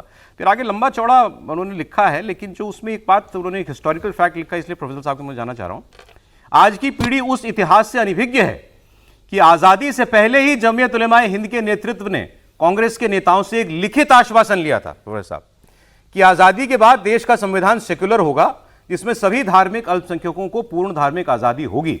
लेकिन आज़ादी के बाद जब देश विभाजित हुआ तो कांग्रेसी नेताओं का भी एक बड़ा वर्ग उन नेताओं की इस मांग में शरीक हो गया कि जब मुसलमानों के लिए धर्म के आधार पर एक देश बन चुका है तो अब हमारा देश सेक्युलर नहीं होना चाहिए। फिर आगे वो लिखते हैं, फिर हमने जमीयत उलमा हिंद के नेतृत्व ने कांग्रेस के नेताओं का हाथ पकड़ा और बैठ गए और उनसे कहा कि अगर देश का विभाजन हुआ है तो इसके मसौदे पर हमने नहीं आपने हस्ताक्षर किए हैं, इसलिए अपना वादा पूरा कीजिए, इसके बाद सेक्युलर संविधान मिला। मतलब वो कह रहे हैं देश को सेक्युलर संविधान कांग्रेस की वजह से नहीं मिला, बाबा साहब की वजह से नहीं मिला, जमीयत उलमा हिंद की वजह से मिला। देखिए, एक बात में तो सच्चाई है कि जमीयत इस्लाम जो था, जमीयत उलमा हिंद, वो उस समय पूरे आज़ादी के समय, आंदोलन के समय जो है वो भारत विभाजन के हक में नहीं था। ओके, ये बात ऑन रिकॉर्ड में कह सकता हूँ। लेकिन दूसरी बात है कि क्यों नहीं ऐसा था। उनकी ये मान्यता थी कि एक बार जो ज़मीन इस्लाम की हो गई ता जिंदगी वो ज़मीन इस्लाम की ही होनी चाहिए थी। यही प्रेमाइस जो है तबलीगियों का भी है कि ये इस्लाम की भूमि हो गई है, हमारे पुरखों ने इस पर राज किया है। सर सैयद ने क्या कहा, 600 साल तक हम तलवार के बल पर हमारे पुरखों ने इस देश पर राज किया है। ये सर सैयद है भाषण, इसलिए नहीं भारत से जाना चाहते, इसलिए उनका कोई ऐसी इच्छा नहीं थी कि भाई हिंदू मुस्लिम एकता हो, हिंदू मुस्लिम सौहार्द हो, इसके लिए नहीं। ये जो देवबंद है उसी की तो है पैदाइश है ये जमात, बाद में उनका विभाजन हुआ एक तो पाकिस्तान है का देवबंद के, अरशद हाँ, मैं इसीलिए तो कह रहा हूं कि उसी की तो है। और उसी से तबलीगी भी आया। तबलीगियों को लगता था कि अरे ये तो मुस्लिम महिलाएं जो हैं वो चूड़ी पहनती हैं, बिंदी लगाती हैं, टीका करती हैं, तो इसका मतलब तो इस्लाम, वो मक्का से आकर के घूम करके आए, तो उनको लगा कि ये तो सारे के सारे यहाँ पर घर वापसी हो जाएगा इन सारे लोगों को। शुद्धि आंदोलन उस समय चल रहा था। बहरहाल दूसरा अकबर ओवैसी तो अभी जो बोल रहे थे वो तो यही बोल रहे थे। दूसरा हिस्सा पर मैं भी बोल देना चाहता हूं कि भारत में यदि मुसलमान न होते, भारत के मुसलमान तो यही कह रहे थे कि हम आपके साथ नहीं रह सकते, हमारे पुरखे अलग हैं, हमारे प्रतीक अलग हैं, हमारे धर्म अलग है, हमारी सभ्यता अलग है। वो कह रहे थे कि हम नहीं रहना चाहते हैं आपके साथ, हम रह ही नहीं सकते।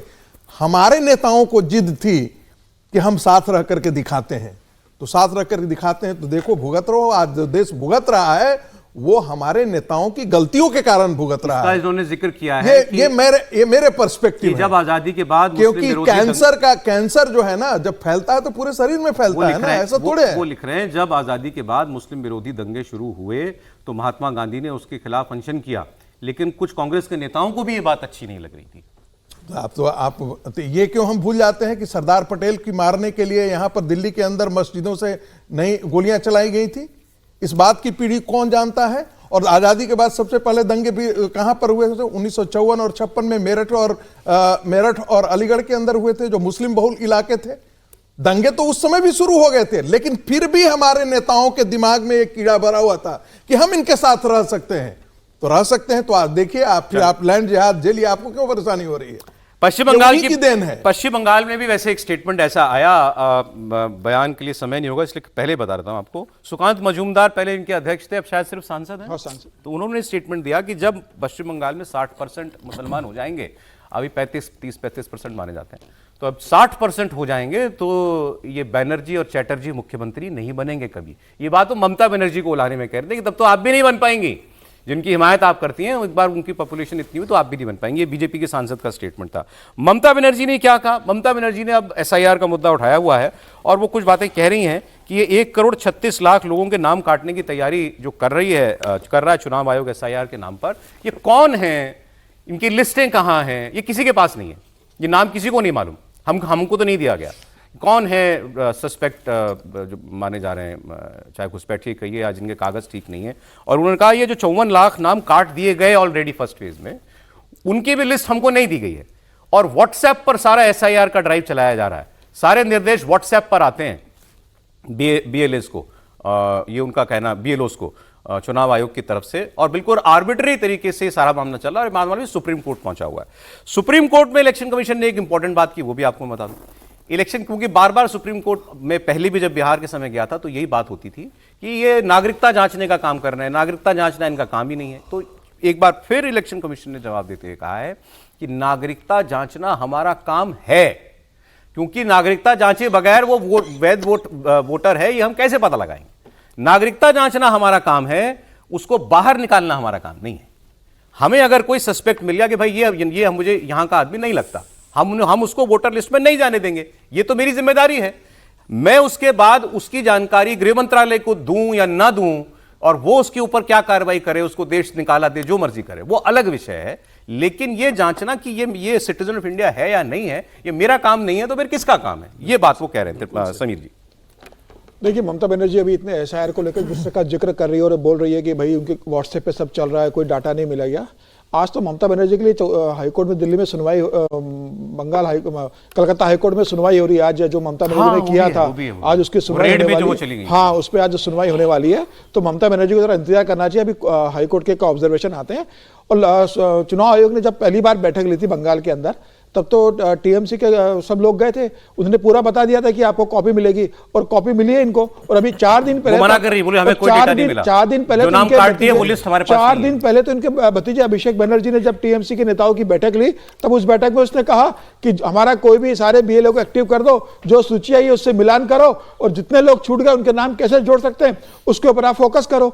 अभिषेक बनर्जी स्वीकार कर रहे हैं इस बात को कि इनको कॉपी मिली, और उन्होंने अपने सांसदों को और अपने विधायकों को और संगठन के नेताओं से कहा है कि उस आधार पर वो जो छूट गए टीएमसी के वोटर्स उनको जोड़ने का काम किया जाए, जो वोटर कट गए अगर कोई वैलिड वोटर है तो उसको जोड़ने का काम किया जाए। ममता बनर्जी एक बोल रही है, अभिषेक बनर्जी एक बोल रहे हैं। मैं तो इस सर ये सवाल पूछ रहा हूं कि ये बिहार में तो हम देख चुके ना, 2 महीना यही सब तो चला, जमीन पे भी और कोर्ट में भी, फिर वही मुकदमे पहुंच गए हैं, फिर वही बातें हो रही है। स्टेट अलग स्टेट ना, नए तरीके से लड़ाई होगी, वो अपनी लड़ाई लड़ेंगे ना, हर एक की थाली अलग अलग है। एक बार सुप्रीम कोर्ट में बात हो गई खत्म, फिर मामला सुप्रीम कोर्ट में, उसमें बहुत सारे टेक्निकल कारण लेकर आप वहां पर चले जाइए, फिर वहां पर वो लड़ाई चलती रहेगी कि किस तरह से हो रहा है, क्या नहीं हो रहा है। और ज्ञानेश कुमार जी जब ये बात कह रहे हैं कि नागरिकता जांचने का काम हमारा, ये तो बिल्कुल ठीक बात है, क्योंकि वोट उसी को देना ना जो हिंदुस्तानी नागरिक होगा। लेकिन वही ये अगर कह रहे हैं कि नहीं ये इसके बाद मेरा काम नहीं है कि हम उन्हें दें कि ना दें, ये तो जिम्मेदारी उनकी है मेरे हिसाब से कि चुनाव आयोग को वो लिस्ट जो उन्होंने के हिसाब से नागरिक नहीं है उसकी लिस्ट होम मिनिस्ट्री को देनी चाहिए कि भाई इनको आप देखिए ये कौन लोग हैं, उनकी नागरिकता तय करने। लेकिन नागरिकता जांचना और नागरिकता तय करना 2 अलग अलग शब्द है। तो नागरिकता जांचने का काम चुनाव आयोग का है, नागरिकता तय करने का काम होम मिनिस्ट्री का है। बिल्कुल सही है ना, ये 2 फर्क है, इसलिए बहुत सारे लोग कंफ्यूज होते रहते हैं। वो ठीक कह रहे हैं ना अपनी जगह से। हाँ, वो मेरे हिसाब से ठीक बात कह रहे हैं, लेकिन उनको ये करना चाहिए कि चुनाव आयोग को यदि ऐसा लगता है कि भाई ये लोगों की लिस्ट काटी हमने सिटीजनशिप की वजह से, तो वो लिस्ट होम मिनिस्ट्री को देनी चाहिए उनको। अच्छा, ये डेटा कभी नहीं आता, इस नाम से डेटा कभी नहीं आता कि ये सिटीजनशिप सस्पेक्ट है, ये कभी नहीं आता।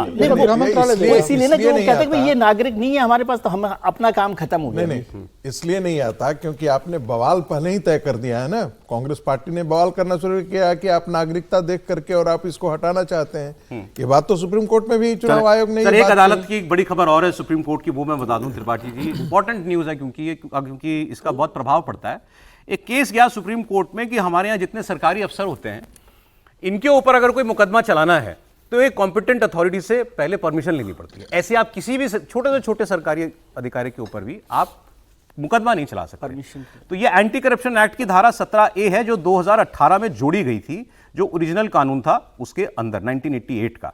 इसको लेकर के मुकदमा गया कि भाई ये धारा खत्म की जाए, कोई अगर करप्शन कर रहा है और मान लीजिए उसके प्रमाण मिल रहे हैं, कोई शिकायत करता है तो क्यों छूट मिले उसको। इसका दूसरा पक्ष यह है कि भाई वो व्यक्ति अपने कार्य निर्वहन के प्रक्रिया में जो फैसले लेगा उससे कोई ना कोई एक पक्ष जो है उसको वो प्रभावित होगा, तो वो उसको जो है परेशान करने के लिए मुकदमा कर सकता है। तो एक प्रोटेक्शन है उनको।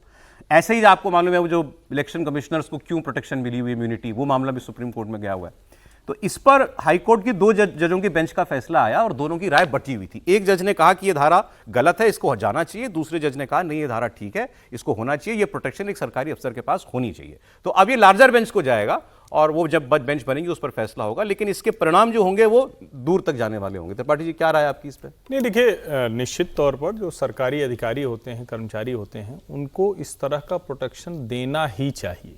मैं इस पक्ष का हूँ, क्योंकि सुप्रीम कोर्ट में है आखिरी वर्डिक्ट जो भी आएगा उसके हिसाब से तय होगा।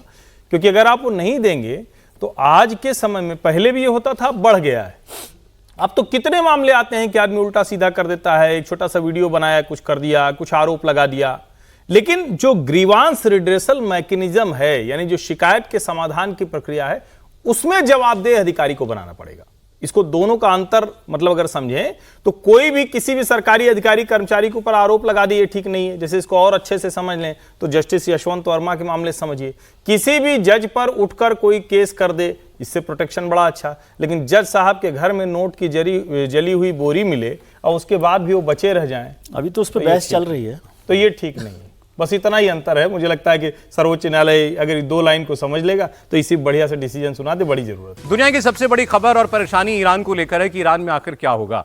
ईरान में 28 दिसंबर से जिस किस्म का माहौल बना हुआ है और एक ऐसा लग रहा है अभी गृह युद्ध की तरफ देश जो है वो बढ़ता जा रहा है, हजारों लोग मारे जा चुके हैं। तो ईरान में आखिर होगा क्या? ईरान के जो सुप्रीम लीडर है आयतुल्लाह अली खमेनी, वो उनकी तरफ से बार बार ऐसे संकेत आ रहे हैं कि कुछ भी हो जाए, चाहे देश में कुछ भी करना पड़े, लेकिन सत्ता से वो जाने वाले नहीं हैं। उनके ऊपर आरोप कत्लेआम का लग रहा है। दावे तो अब जो हैं हजारों हजार मौतें हो गई, कोई 2000 कह रहा है, 20,000 तक के आंकड़े कोई देने वाले भी लोग हैं, लेकिन 2000 तो एक किस्म से एक ऑफिशियल आंकड़ा है, क्योंकि ये ईरान की एक एजेंसी ने जारी किया कि 2000 लोग तो मारे जा चुके हैं कम से कम इन 28 दिसंबर से आज 14 जनवरी, मतलब इन 17 दिनों के अंदर। अब ईरान में एक प्रदर्शनकारी को सरेआम फांसी पर भी लटकाने की तैयारी की जा रही है। इरफान सुल्तानी नाम के प्रदर्शनकारी को आज हिंसा और भड़काने के आरोप में सरेआम चौराहे पर फांसी दी जा सकती है, और अगर ऐसा होगा, जो होगा ही क्योंकि इसका ऐलान किया गया है सरकार की तरफ से, तो उसकी तस्वीर भी जारी की जाएगी कि ऐसा हुआ। सरेआम उनके यहाँ या तो बिल बोर्ड से किसी से या क्रेन से लटका के फांसी देने का कोई नया रिवाज नहीं है, ऐसा वहाँ पहले भी होता है। तो देखिए वो होता है कि नहीं होता। इस बीच ईरान में जारी हिंसक प्रदर्शन के बीच राष्ट्रपति ट्रंप क्या करेंगे, ये सबसे बड़ा सवाल है, क्योंकि उन्होंने कल कुछ बहुत बड़ी स्टेटमेंट्स की। उन्होंने ईरान के प्रदर्शनकारियों से अपील की कि अपने प्रदर्शन जारी रखें, अमेरिका की मदद बस रास्ते में है, हेल्प इज कमिंग। ये उन्होंने सोशल मीडिया पर कल रात को पोस्ट किया और कहा कि ईरान के प्रदर्शनकारी अपने देश की संस्थाओं पर कब्जा कर लें। ये उनका ट्वीट आया रात को करीब 9 बजे के आसपास भारत के समय के मुताबिक। और इस ट्वीट के बाद पूरी दुनिया को लगा कि डोनाल्ड ट्रंप जब कह रहे हैं कि हेल्प इज ऑन इट्स वे, मदद बस आ रही है, लड़ते रहो, मतलब बस हमला करने ही वाला है अमेरिका। फिर इसके बाद ट्रंप के मिक्स सिग्नल शुरू हुए। डोनाल्ड ट्रंप ने ईरान में इस विरोध प्रदर्शनों पर चेतावनी तो दी उन्होंने, लेकिन जो बयान इसके बाद दिया, जो मीडिया पर बोले आके, उसमें उन्होंने कहा कि हम चाहते हैं कि ईरान जो है उसको, वहां के लोगों को आजादी मिले, वो नरक की जिंदगी जी रहे हैं, लेकिन उसमें वैसी सख्ती नहीं थी जो उनके इस ट्वीट पे आपको दिखाई दे रही है। वो बयान मैं आपको सुना देता हूं। Ideally, you'd like to see it, but what we want to see is we don't want to see people killed, and we want to see a little bit of freedom for these people. These people have been living in hell for a long time. That used to be a hell of a country. I have friends that used to invest in Iran, and they did well with their investments. It was a great place. The people were great. Even the leadership was good. And now it's living in hell. तो living in hell तो ठीक है, आप कह रहे हैं, करेंगे क्या वो ये नहीं बता रहे हैं। हालांकि इनका एक स्टेटमेंट और आया, उसमें इनको जब कुरेदा गया, नहीं कह रहे हैं कि हमारी इन्वेस्टमेंट पहले बड़ी अच्छी होती थी, अब नहीं हम कर पाते। एक और बयान मैंने इनका सुना था, उसमें वो इन्होंने कहा कि रिपोर्टर ने जब ज्यादा कुरेदा थोड़ा, आप करेंगे क्या, गोलमोल जवाब दे रहे थे। तो इन्होंने कहा हाँ हम कुछ कार्रवाई करेंगे। तो उन्होंने पूछा कैसी कार्रवाई करेंगे आप? तो उन्होंने कहा आपने देखा ना वेनेजुएला में क्या हुआ। तो इन्होंने वेनेजुएला का उदाहरण दिया कि जो मादुरो के साथ जो फर्क है वही उनकी नरमी में दिखाई देता है। एग्जैक्टली, वो बयान में लेकिन नहीं बोल रहे हैं। हाँ, तो ये फर्क है। और अभी इसके अलावा एक बयान और सुनाता हूं, जो व्हाइट हाउस की प्रेस सेक्रेटरी हैं कैरोलाइन लिविट, उन्होंने भी गोलमोल बात की। उन्होंने कहा देखिए पहली चॉइस तो डिप्लोमेसी होती है, लेकिन डिप्लोमेसी के अलावा एयर स्ट्राइक भी ऑप्शन है। अब ये कैसी बात है भाई? वहां ट्रंप कह रहे हैं हेल्प इज ऑन इट्स वे, और आप कह रहे हो डिप्लोमेसी भी ऑप्शन है लेकिन एयर स्ट्राइक भी कर सकते हैं। वो भी सुन लीजिए आप। President Trump is very good at is always keeping all of his options on the table, and airstrikes would be one of the many options that are on the table for the commander-in-chief. Diplomacy is always the first option for the president. He's told all of you last night that what you're hearing publicly from the Iranian regime is quite differently from the messages the administration is receiving privately, and I think the president has an interest in exploring those messages.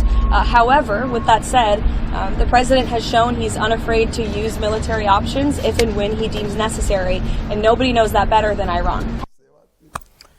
तो इन्होंने कहा diplomacy भी option है और air strike भी option है। अब एक और खबर आई रात को जिससे लगा कि अब जरूर कुछ बहुत बड़ा जल्द होगा। ट्रंप ने अपनी सिक्योरिटी टीम की इमरजेंसी मीटिंग बुलाई। इस बैठक में राष्ट्रपति की पूरी राष्ट्रीय सुरक्षा टीम मौजूद थी। व्हाइट हाउस में यह मीटिंग हुई। इसमें विदेश मंत्री मार्को रूबियो, डिफेंस मिनिस्टर इनके जो है पीट हेग्सेथ, जॉन रेडक्लिफ, तुलसी गबार्ड जो इनके नेशनल इंटेलिजेंस की चीफ हैं, जॉइंट चीफ ऑफ स्टाफ मतलब जो सारी सेनाओं के प्रमुख हैं वो, उपराष्ट्रपति जेडी वैंस। तो ये हमारे समय के मुताबिक रात के 3-4 बजे के आसपास ही खबर आकर के गिरी कि वो एक इमरजेंसी मीटिंग पूरी सिक्योरिटी टीम के साथ लेना। तो जाहिर है पूरी दुनिया ने उसको ईरान से जोड़ा। अब उस बात को बीत चुके हैं कई घंटे, अभी तक कोई एक्शन तो नहीं हुआ। अब सवाल यह है कि ट्रंप क्या वाकई इंटरवीन करेंगे जब उन्होंने कहा कि हेल्प इज ऑन इट्स वे। क्या ईरान के ऊपर मिलिट्री एक्शन इजराइल और अमेरिका का होने जा रहा है? देखिए, यदि इतना कहने के बावजूद, इतना कहने के बाद कि हेल्प हमारी तरफ से होने जा रहा है, यदि ट्रंप नहीं करते हैं तो ये उनके लिए क्रेडिबिलिटी लॉस होगा। क्योंकि बात जिसे हम कहते हैं ना, सर से ऊपर पानी बह चुका है। 5000 से ज़्यादा मौतें हो चुकी हैं, ऐसा एक आकलन आ रहा है कि 5000 से ज़्यादा उनके हॉस्पिटल्स लाशों से पटे हुए हैं, इतनी ज़्यादा मौतें हुई हैं सड़कों पे 139 शहरों में, उससे 176 या 169 शहर हैं जिनके अंदर कोई छोटा बड़ा कोई अब शहर बच नहीं गया है जहां लोग सड़कों पर आकर के आगजनी में और सरकारी संपत्तियों को नुकसान पहुंचाने में आज के दिन में शामिल नहीं। यानी वो सरकार, सबसे बड़ी बात है, इतनी मौतों के बावजूद भी लोग सड़कों से पीछे हट नहीं रहे हैं, ये बहुत महत्वपूर्ण है। और इस हालत में चाहे आप एक फांसी दे दीजिए, 10 फांसी दे दीजिए, इससे कोई फर्क नहीं पड़ने वाला है। ट्रंप इंटरवीन करेंगे आपको? ट्रंप, मेरा मानना है कि ट्रंप अभी नहीं, देखिए कोई भी आदमी इंटरवीन करने से पहले ये तो नहीं बताने जाता है कि 2 घंटे बाद हम कर देंगे या 4 घंटे बाद 10 घंटे, इट टेक्स टाइम। लेकिन आप कह रहे हैं क्योंकि ये वेनेजुएला नहीं है कि रातों रात 2 घंटा ये कर देंगे, लेकिन मेरा मानना है कि होगा जरूर। मैं कुछ तस्वीरें आपको दिखा देता हूं। जैसा आपने बिल्कुल ठीक कहा कि वहां जिस तरीके से कत्लेआम मच रहा है, उसके बावजूद लोग सड़कों से हटने के लिए तैयार नहीं है। कुछ तस्वीरें आपको मैं दिखाता हूं, जरा आवाज के साथ तस्वीरें जरा देखिए।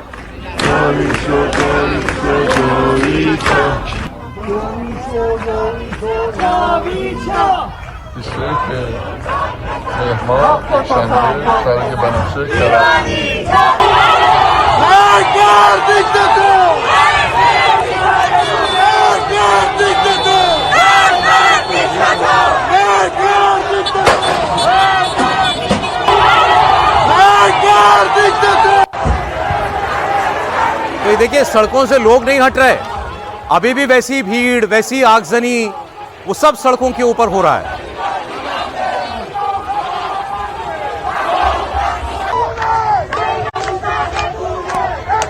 तो पहली बात तो ये कि भाई बड़ी हिम्मत की बात है ये, जब सामने गोलियां चल रही हों और दावे तो ये किए जा रहे हैं कि अब मिलिट्री ग्रेड वेपन्स सड़कों पर उतार दिए गए हैं रिजीम की तरफ से, उसके सामने भी लोग जो हैं वो खड़े हुए हैं, लाशों के अंबार लग गए हैं, सड़कों पे लाशें पड़ी हुई हैं। वो तो तस्वीरें हमने कल आपको दिखाई थी। उस सब के बावजूद ईरान में प्रदर्शनकारी अभी भी डटे हुए हैं। अब आगे क्या होगा वो तो अभी हम लोग बात करेंगे। कुछ खबर एक और इसमें जोड़ रहे थे, स्टीव विटकॉफ का बयान आया था, उन्होंने कहा था कि जो अपनी मौत खुद मर रहा है उसे हम क्यों मारे, उनका मरना तय है। मतलब अभी ये तय हुआ ट्रंप के जो एडवाइजर हैं, हाँ, अभी उनको मतलब वही अभी ईरान के संपर्क में, वहाँ के अधिकारी को वही पूरा मामला देख रहे हैं, ट्रंप ने उन्हीं के हवाला करा हुआ है। उनका ये कहना है कि बस 48 घंटे की बात, और जिस स्टेज पर उनका वहाँ पर चला गया है जन आंदोलन, वहाँ जिस स्टेज पर चला गया है, बहुत ज़्यादा जगह बची नहीं है। उनका कहना है कि जनता ही अगर 48 घंटे में उनको खत्म कर देगी, उखाड़ देगी, तो हम हमला करके हमारे ऊपर क्यों लोगी कि हमारे कारण ये वहाँ पर सब कुछ हुआ है।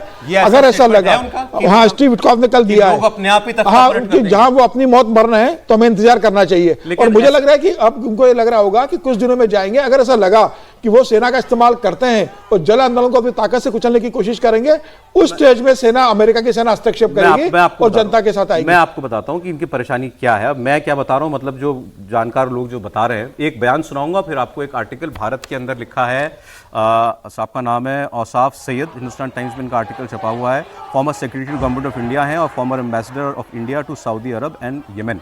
तो जानकारी उस इराके के एक्सपर्ट हैं, इन्होंने जो बातें कही हैं वो। उससे पहले एक बयान सुनिएगा। पाकिस्तान के मीडिया ने बात की ईरान में मौजूद एक व्यक्ति से, और वो ईरान में मौजूद व्यक्ति क्या कह रहा है।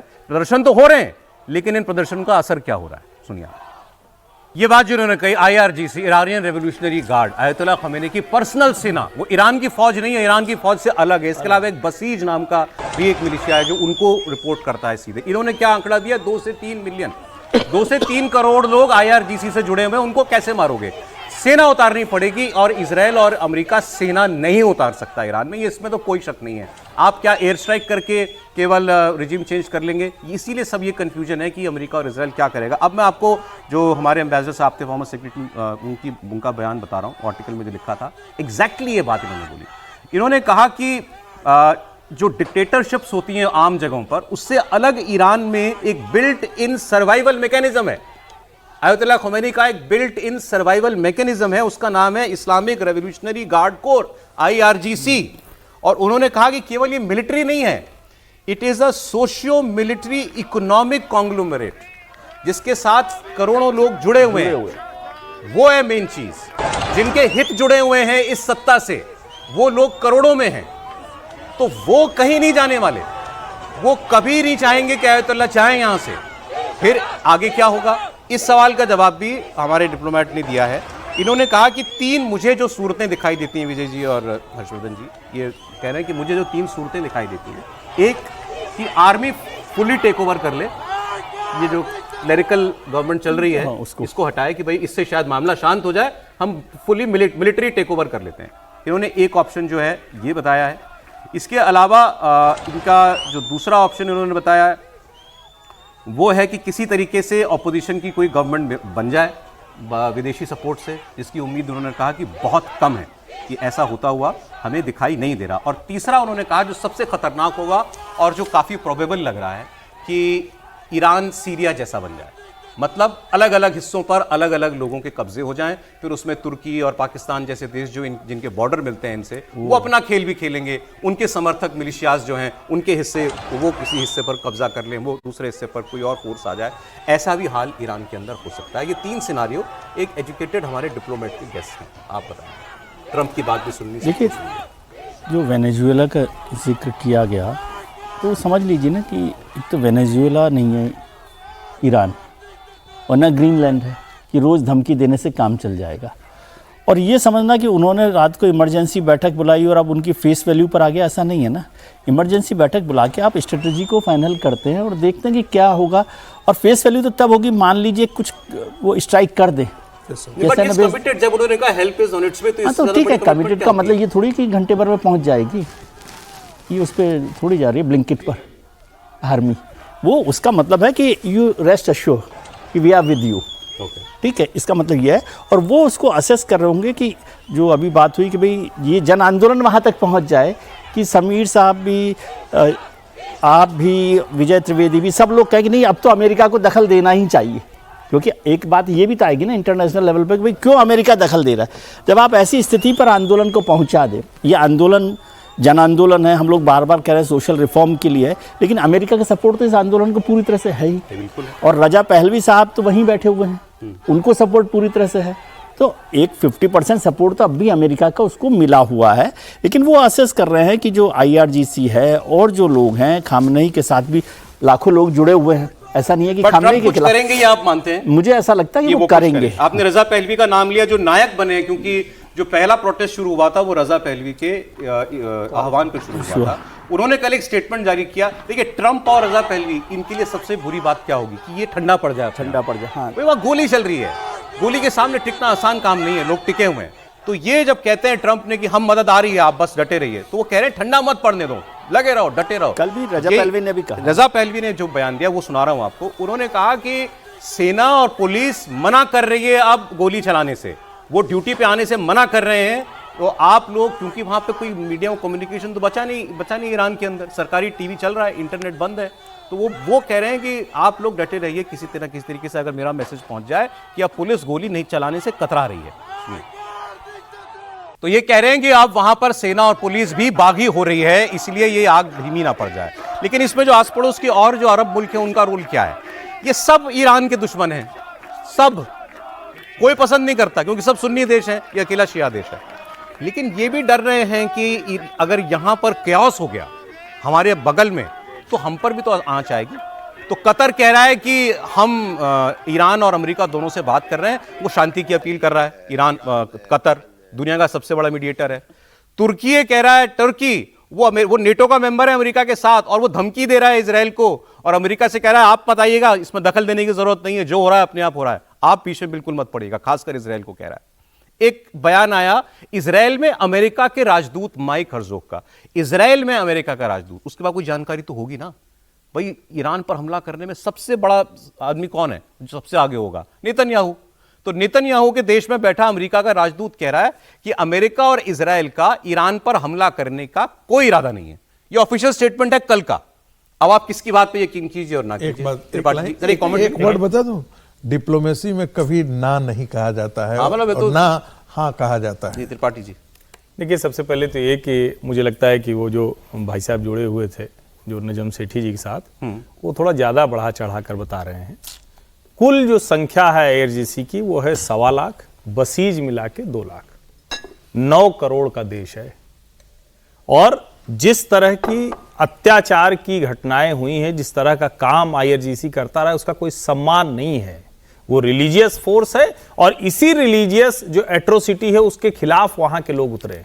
और ये जो नौजवान है जो आपने बताया कि गोली चलाना बंद कर दिया, गोली चलाना नहीं बंद कर दिया, जब गोली चला के थक गए। स्थिति वहां ये हो गई है कि समझ में नहीं आ रहा है, उनके थाने नहीं है, उनकी पुलिस नहीं है, उनके जो सेंटर होते हैं, ईरान में सेंटर होते हैं इसको कंट्रोल करने के लिए जो सीधे रिपोर्ट करते हैं खामेनेई को, वो बंद हो गए। यानी एक तरह से पूरी तरह से क्रैश हो गया है सिस्टम। मेरा यह मानना है अमेरिका या इजराइल कोई हमला नहीं करने जा रहा है। वो जो कह रहे हैं उसको ध्यान से सुनिए। वो कह रहे हैं कि अपने इंस्टीट्यूशंस पर कब्जा करो। वो ये चाहते हैं कि ईरान के जितने इंस्टीट्यूशन हैं उस पर वो लोग कब्जा करें और ईरान के लोग कहें कि देखिए हम अब हैं, अब ये रिजीम चेंज होना चाहिए, या खामेनेई भागे या तब उसको गिरफ्तार करके कहीं ले जाकर इंटरनेशनल कोर्ट में चलाया जाए। वेनेजुएला जैसा नहीं है, लेकिन उसके भीतर का विद्रोह बहुत बड़ा है। आपको तस्वीरें दिखाता हूं जो दोनों तरफ से पोस्चरिंग हो रही है उसकी। अचानक कल अमेरिका के B-2 बॉम्बर दिखाई देने लगे टीवी पर और इंटरनेट पर। ये देखिए, ये मायमी की तस्वीरें हैं। डिएगो गार्सिया के पास B-2 बॉम्बर पिछले साल जब उनके न्यूक्लियर इंस्टॉलेशंस के ऊपर हमला हुआ था, तो B-2 बॉम्बर देख करके लगा कि अब तो बस हमला होने ही वाला है। ईरान के सरकारी मीडिया पर जो तस्वीरें चल रही हैं वो भी आपको दिखाता हूं। अगली तस्वीर दिखा दीजिए। वो दिखा रहे हैं अपनी, ये तो अमेरिका की होगी तैयारी की बात, ये ईरान के सरकारी मीडिया पे ये तस्वीरें चल रही हैं। ये भारत की आप इसमें कोई बात नहीं कर रहे हैं सौरभ जी? अभी आ रहे हैं सर, आ रहे हैं अभी उस पर आ रहे हैं। पहले पाकिस्तान की बात बता दूं आपको, क्योंकि वो बेईमान जो है ना, वो बता रहा हूं की बात। पाकिस्तान की बात पहले बता देता हूं आपको। ये तो सब हुआ, क्या वहां पूरी दुनिया क्या सोच रही है, पाकिस्तान क्या सोच रहा है इसके बारे में। कल हमने आपको एक बयान दिखाया था कि पाकिस्तान इंटरवीन करेगा इसमें, और पाकिस्तान ट्रंप को खुश करने के लिए जो भी उसकी चाकरी करने के लिए करना पड़े करेगा, चाहे एयरबेस देना हो, चाहे खुद हमला करना हो, या व्हाटएवर इंटेलिजेंस देनी हो, जो भी करना हो आसिम मुनीर करेगा ईरान को, मतलब ईरान पर हमला करने के लिए अमेरिका की मदद करने के लिए। अब इस पर पाकिस्तान की एक एक्स आर्मी ऑफिसर ने यह दावा किया है कि यह सौदा कर चुका है ईरान का भी और पाकिस्तान का भी। सुनिए अब ये बातें बड़ी कहीं, चलिए मान लेते हैं आसिम मुनीर का दुश्मन है, कुछ भी कहेंगे, ठीक है, आदिल भाई मान लेते हैं। क्या पाकिस्तान की सीरत में है ये कि वो सौदा करता है? मैं आपको प्रूफ देता हूं इस चीज का। प्रूफ, एक लेटर कल से चल रहा है, एक ईमेल आपके शायद सोशल मीडिया पर देखा हो। जैसे वॉशिंगटन के अंदर लॉबीस्ट होते हैं अमेरिका में, हमने भी लॉबिंग फर्म्स हायर की हुई हैं, पाकिस्तान ने हमसे ज़्यादा की हुई हैं, हमसे ज़्यादा पैसे खर्चता है कि इन्फ्लुएंस बनाएं किसी तरह व्हाइट हाउस में ट्रंप के ऊपर। तो इन्होंने जिस व्यक्ति की लॉबिंग फर्म को हायर किया हुआ है वो वहाँ का एक एक्स डिप्लोमेट है अमेरिका का। उसकी चिट्ठी घूम रही है, साहब डेट पढ़ देता हूँ पहले, मई 14, 2025 की ये मेल है, उस लॉबिस्ट की मेल है, अमेरिका में किसी को की गई है, प्रशासन के अंदर, अमेरिकी ट्रंप प्रशासन के अंदर। उस चिट्ठी में क्या लिखा है कि अंत की 2 लाइनें, Pakistan is prepared to double down on its commitment to counter terrorism cooperation with the US, और कि हमें ऑफर कर रहे हैं कि आप हमारा साथ दीजिए, तो कह रहे हैं कि हम काउंटर टेररिज्म में आपकी मदद करेंगे। आगे लिखा है, Pakistan is prepared to do more with the US against ISIS and assist in retrieving US military weapons and equipment left behind in Afghanistan, कि हम अफगानिस्तान में आप जो अपने हथियार छोड़ाए हो, हथियार, टैंक, गाड़ियां, हेलीकॉप्टर, वो आपको वापस दिलाने में हम मदद करेंगे, आप हमारा साथ दीजिए बस। तो ये होते हैं सौदे, कि मैं एक तीसरे देश के अंदर आपके लिए इंटरवीन करूंगा, मैं आपको लिख के दे रहा हूं ये बात, आप बस मेरा भरोसा कीजिए।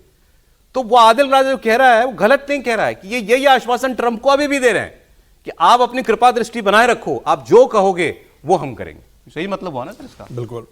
और मुझे लगता है कि देखिए ये वाकई, नहीं तो व्हाइट हाउस में एक मिलिट्री ऑफिसर को बुला करके इस प्रकार की आवभगत करना, मुझे कहीं से ये मई 25 का ऑपरेशन सिंदूर के बाद की बात है। और ऐसा इसलिए संभव है क्योंकि किसी भी तरीके से मुनीर चाहते हैं कि वो एक बहुत इन्फ्लुएंशियल रोल इस रीजन में पाकिस्तान के लिए खड़ा करें, और ये तभी संभव है जब वो अच्छी तरीके से जानता है कि अमेरिका और इजराइल दोनों ईरान के खिलाफ हैं।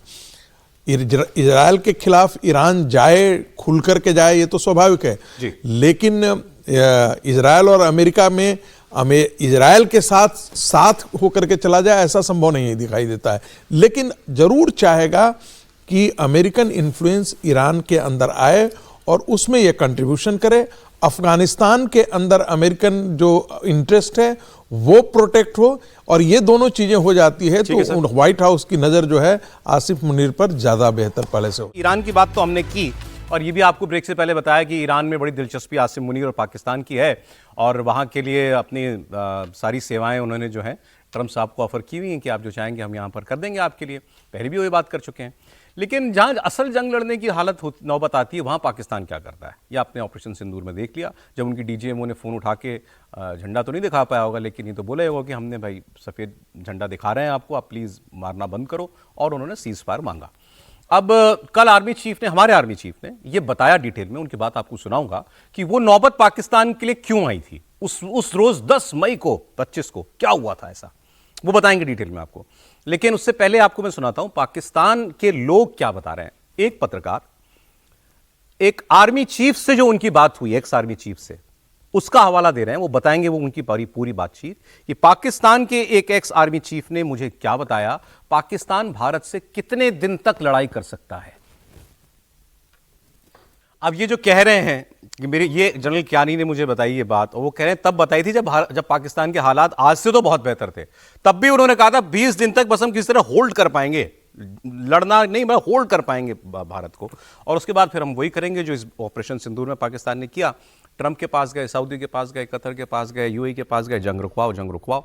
आप सुनिए, आपकी ये तो कह रहे थे 20 दिन, ऑपरेशन सिंदूर में तो 3.5 दिन चला, 3.5 दिन में सीज फायर मांगा पाकिस्तान ने। क्या हुआ उस आखिरी कुछ घंटों में, ये बता रहे हैं भारतीय सेना प्रमुख जनरल उपेंद्र द्विवेदी। आखिर ऐसा पाकिस्तान के साथ क्या हुआ कि उसे लगा कि अब बस भारत से किसी भी तरह ये जंग रोकनी पड़ेगी। 10 तारीख को सवेरे कुछ ऐसे निर्देश तीनों सेनाओं को दे दिए गए थे कि अगर ये लड़ाई आगे बढ़ती तो इसमें क्या होना था, वो जिसको समझ में आना था उसकी समझ में आ चुका था।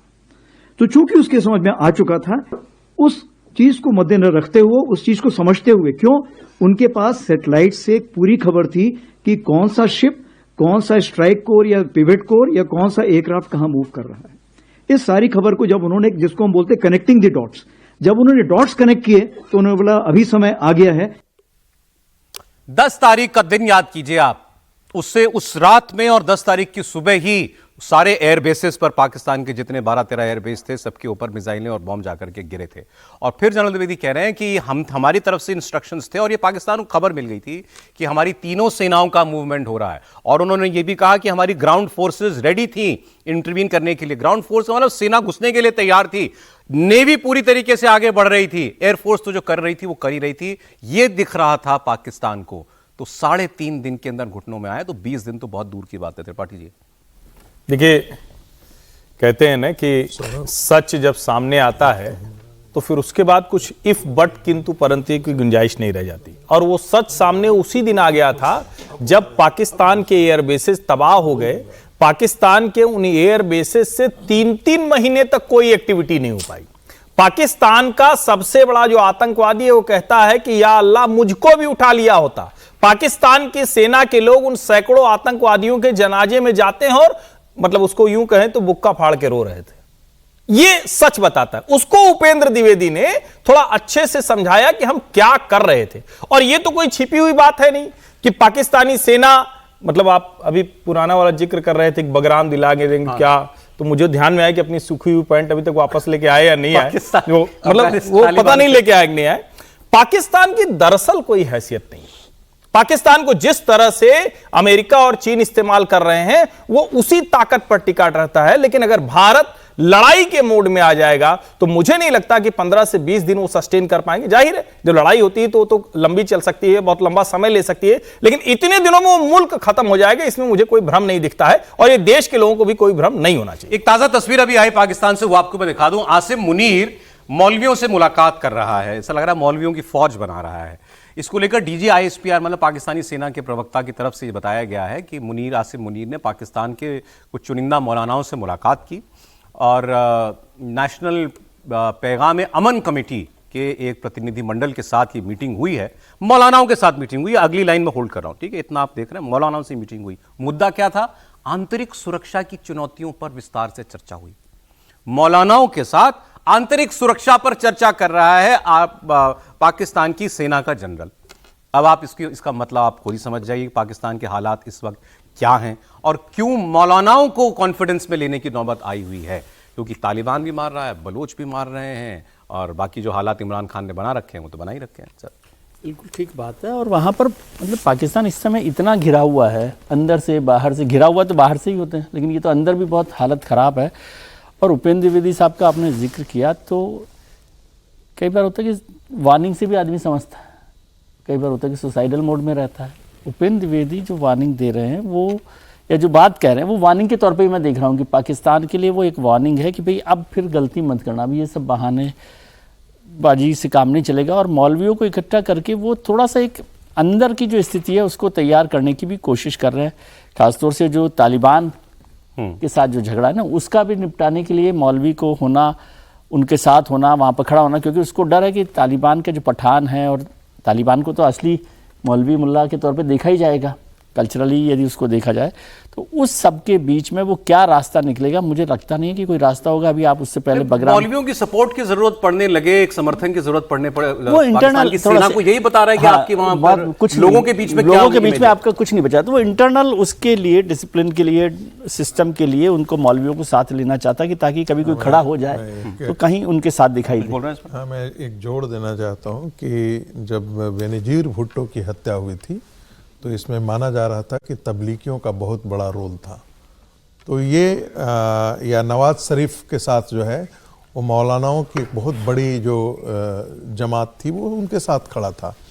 अभी आपने देखा होगा कि कई मौलाना जो है इमरान खान का पक्ष में आकर के खड़े हो गए, ये पहले ऐसा देखने को नहीं मिलता था। हाँ।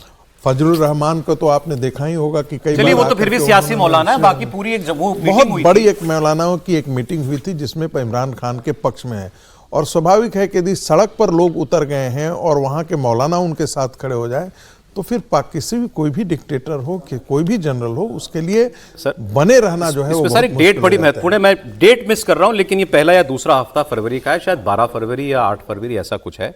इमरान खान की पार्टी ने पूरा पाकिस्तान बंद करने का कॉल दिया हुआ है उस दिन का। तो वहां जो ये मार्च निकाल रहे हैं सोहेल अफरीदी, इनके चीफ मिनिस्टर, और इनकी इमरान खान की, हाँ, वो तो चारों उसकी तैयारी है पीटीआई की, उनको फरवरी में पाकिस्तान बंद करना है, उसी को ध्यान में शायद उसको प्रीएम्प्ट करने के लिए। लेकिन एक खबर भारत के लिहाज से और बता दें, भारतीय सेनाओं की को और सक्षम बनाने के लिहाज से बड़ी खबर है।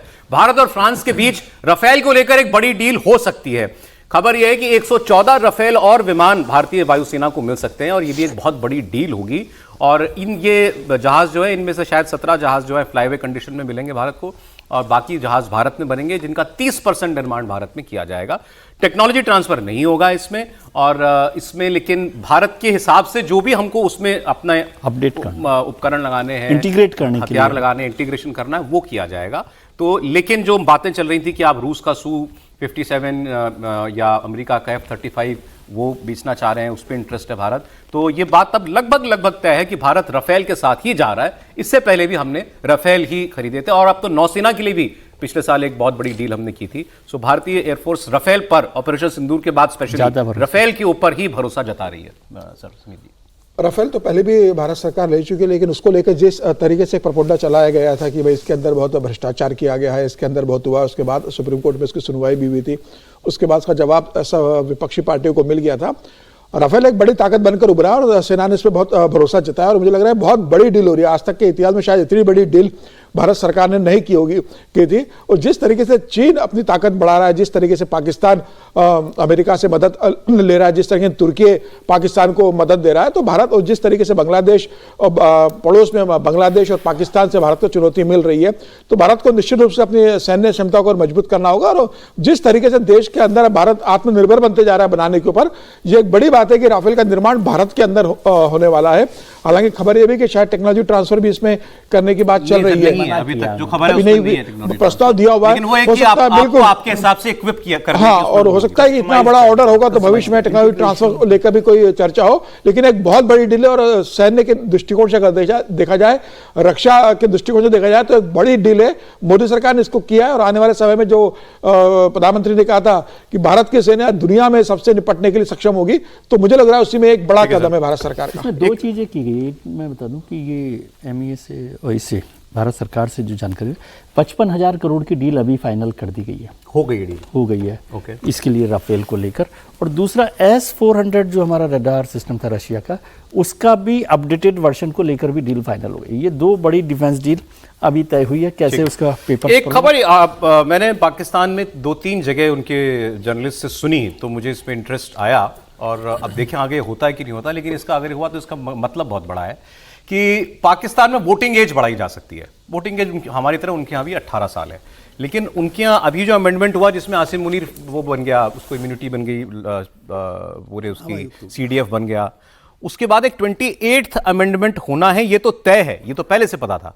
अब उस अमेंडमेंट में क्या होगा वो अब सामने आ रहा है कि वोटिंग एज 18 साल से बढ़ाकर 25 साल तक करने की बात चल रही है कि पहला वोट आदमी 25 साल की उम्र में डालेगा।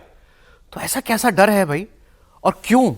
पूरी दुनिया कम करती है उम्र को कि भाई आजकल लोग जो है बच्चे भी जल्दी ज्यादा समझदार हो रहे हैं, उनको अपनी प्रेफरेंसेस देने का हक है, और आप 18 से 25 साल करना चाहते हैं। सर एक ही बात कई जगह से आनी जब लगती है तो लगता है कि कुछ होगा, ये बात मैंने कई जगह से सुन ली है, तो ये लेकिन इसका मतलब क्या, क्यों वोटिंग एज बढ़ाना चाहते हैं? अभी जो आपने पहले खबर दी उसी से जुड़ी हुई ये खबर है, क्योंकि जैन जी वहाँ पर पाकिस्तान में जिस तरह से इमरान खान के साथ जुड़ा हुआ है, जैन जी कहें तो फिर मतलब जो नौजवान है वो यंग वोटर जो वहाँ पर जुड़ा हुआ है, तो मान लीजिए चुनाव जब होंगे और यदि वो वोटर वहाँ पर इमरान खान के साथ या उसकी पार्टी के साथ खड़ा होता है तो एक बड़ी मुश्किल हो जाएगी। तो कम से कम 7 साल की जनरेशन, मतलब समझिए कि 2 पीढ़ी ऑफ वोटर्स हो गया ना ये एक तरह से।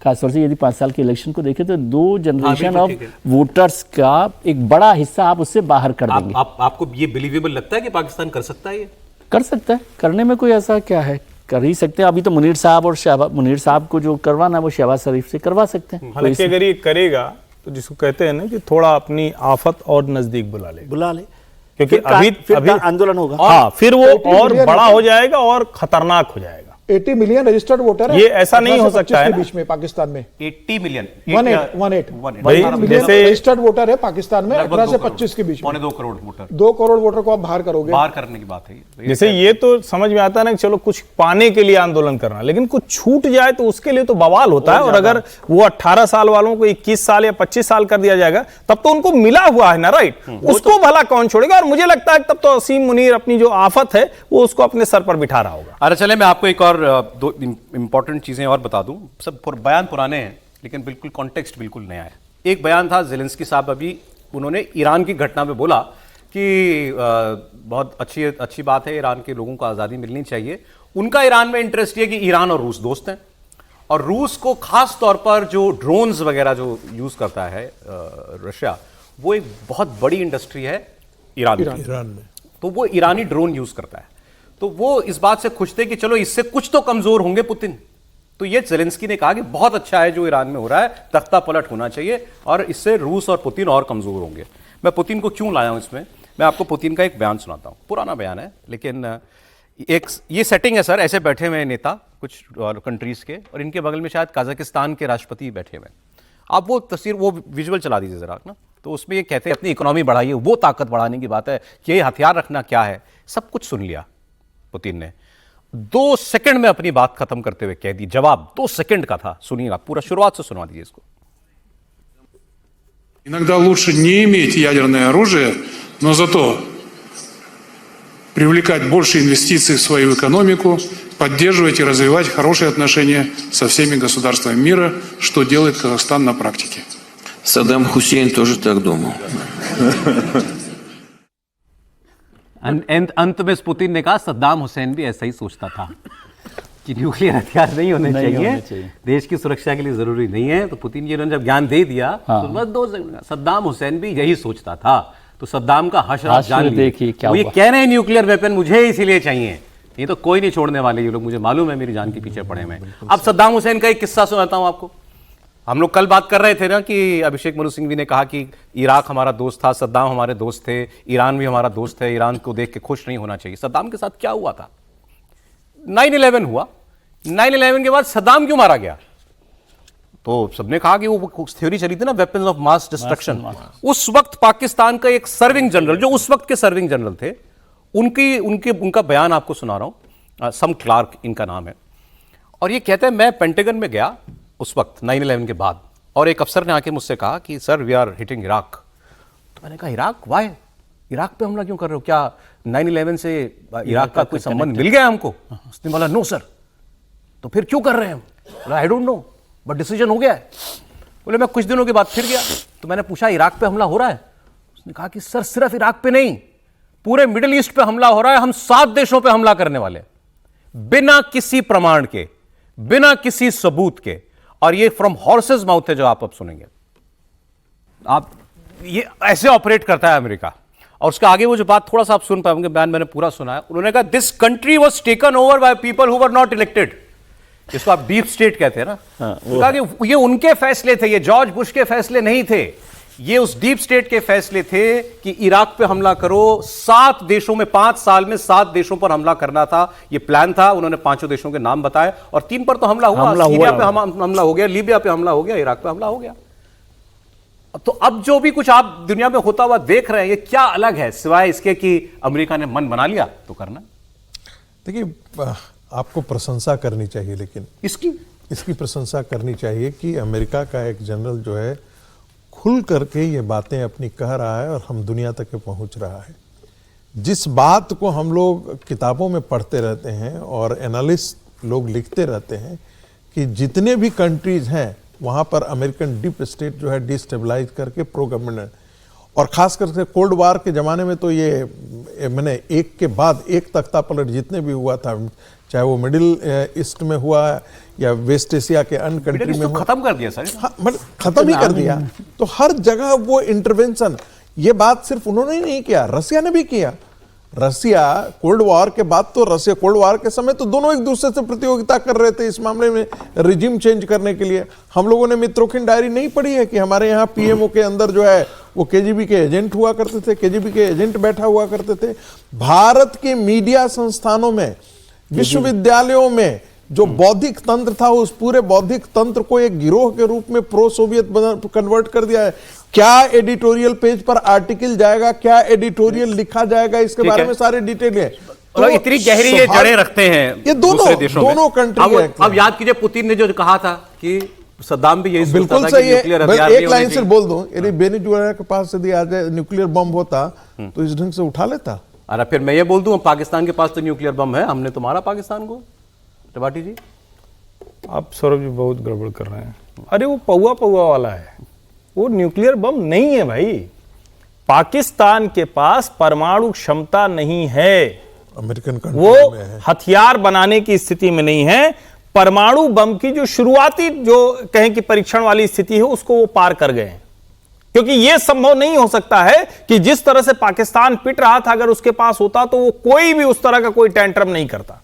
मैं बार बार ये कहता हूं और ये मैं भारत के लोगों को आश्वासन भी दिलाना चाहता हूं, अगर उनकी न्यूक्लियर कैपेबिलिटी होती तो दुनिया के दूसरे इस्लामिक मुल्कों के पास भी होती, नंबर 1। नंबर 2, वो अमेरिका के सामने इस तरह से गिड़गिड़ाते रिरियाते गाजा में चले जाएं, यहां चले जाएं, ईरान के खिलाफ खड़े हो जाएं, ये वो नहीं कर रहा होता। वो फटे हाथ आतंक को पैदा करने वाला मुल्क है, इससे ज्यादा उसकी हैसियत नहीं। 3 बयान आपको, क्योंकि अब ये भी दुनिया की एक बड़ी खबर चली रही है, ग्रीनलैंड पर ट्रंप को कब्जा करना है और उन्होंने मन बना लिया है, तो इस पर नेटो और वो आमने सामने आ गए।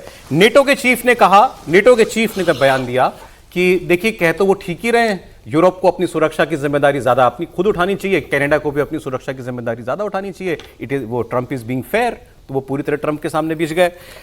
ग्रीनलैंड के प्रधानमंत्री ने डेनमार्क के प्रधानमंत्री के बगल में खड़ा होकर के कहा कि अगर ग्रीनलैंड को चुनना है अमेरिका और डेनमार्क के बीच में तो मैं यहीं खड़े होकर के डेनमार्क को चुनता हूं, बात खत्म। ठीक, इतनी बात हो गई। फिर इसके बाद सवाल ये आएगा कि भाई क्या फिर नेटो और क्या बना अमेरिका के बीच में। काजा कलास नाम की एक महिला हैं, ये यूरोपियन यूनियन की डिप्यूटी कमिश्नर या वाइस कमिश्नर हैं और उनके फॉरेन अफेयर्स देखती हैं। उनका स्टेटमेंट होगा, बयान होगा, वो सुना दीजिएगा जरा। इन्होंने बात एक लाइन में कह के मैटर सेटल कर दिया। इन्होंने कहा अमेरिका से हमारे रिश्ते अच्छे नहीं चल रहे हैं यूरोप की, ये बात ठीक है, लेकिन हम 80 साल का एक रिश्ता एक घटना के लिए नहीं तोड़ेंगे। Is an indispensable ally, but it's also clear that our relations are not as good as they used to be. In every alliance, there are moments of open disagreement, but Europe will not junk 80 years of transatlantic relations. Sir अब निष्कर्ष क्या निकला? Trump Greenland भी लेंगे और NATO भी बना NATO भी बना रहेगा, यही बात यही बात। मतलब सारा झगड़ा खाम खा बिल तो पेश कर दिया सर 51 राज्य बनाने का। हालांकि अभी हाउस और सीनेट से बिल पास होना बहुत मुश्किल है, लेकिन अमेरिका ने बिल पेश कर दिया है कि ग्रीनलैंड को 51वां राज्य बनाएंगे। अब देखते हैं वो बिल पास होता है कि नहीं होता है। क्या बिल पास करवा के ट्रंप उस पर कब्जा करेंगे या बिल अगर गिर जाता है उसके बाद करेंगे? निश्चित रूप से यूरोप ने सरेंडर किया है, उसको करना ही पड़ेगा। यूरोप के पास कोई और विकल्प नहीं है, ट्रंप के सामने सरेंडर ही करना पड़ेगा। नाटो की कमांड जो है वो अमेरिका के पास है, कैसे लड़ेगा नेटो? लड़ेगा कैसे? डेनमार्क का वो ग्रीनलैंड का प्रधानमंत्री कह रहा है हम तो नहीं होने देंगे। नहीं, सर जब तक नहीं होता तब तक कह रहा है। नहीं, जब तक ट्रंप नहीं करते हैं तब तक वही कर होता वाला तो कुछ है ही नहीं है ना, वो तो गुंजाइश ही नहीं। चलें खैर देखें, अभी तो खैर लेकिन बड़ी खबर ईरान ही है और ईरान पर हमारी नजर लगातार रहेगी। आज कहानी कुर्सी के में इतना ही।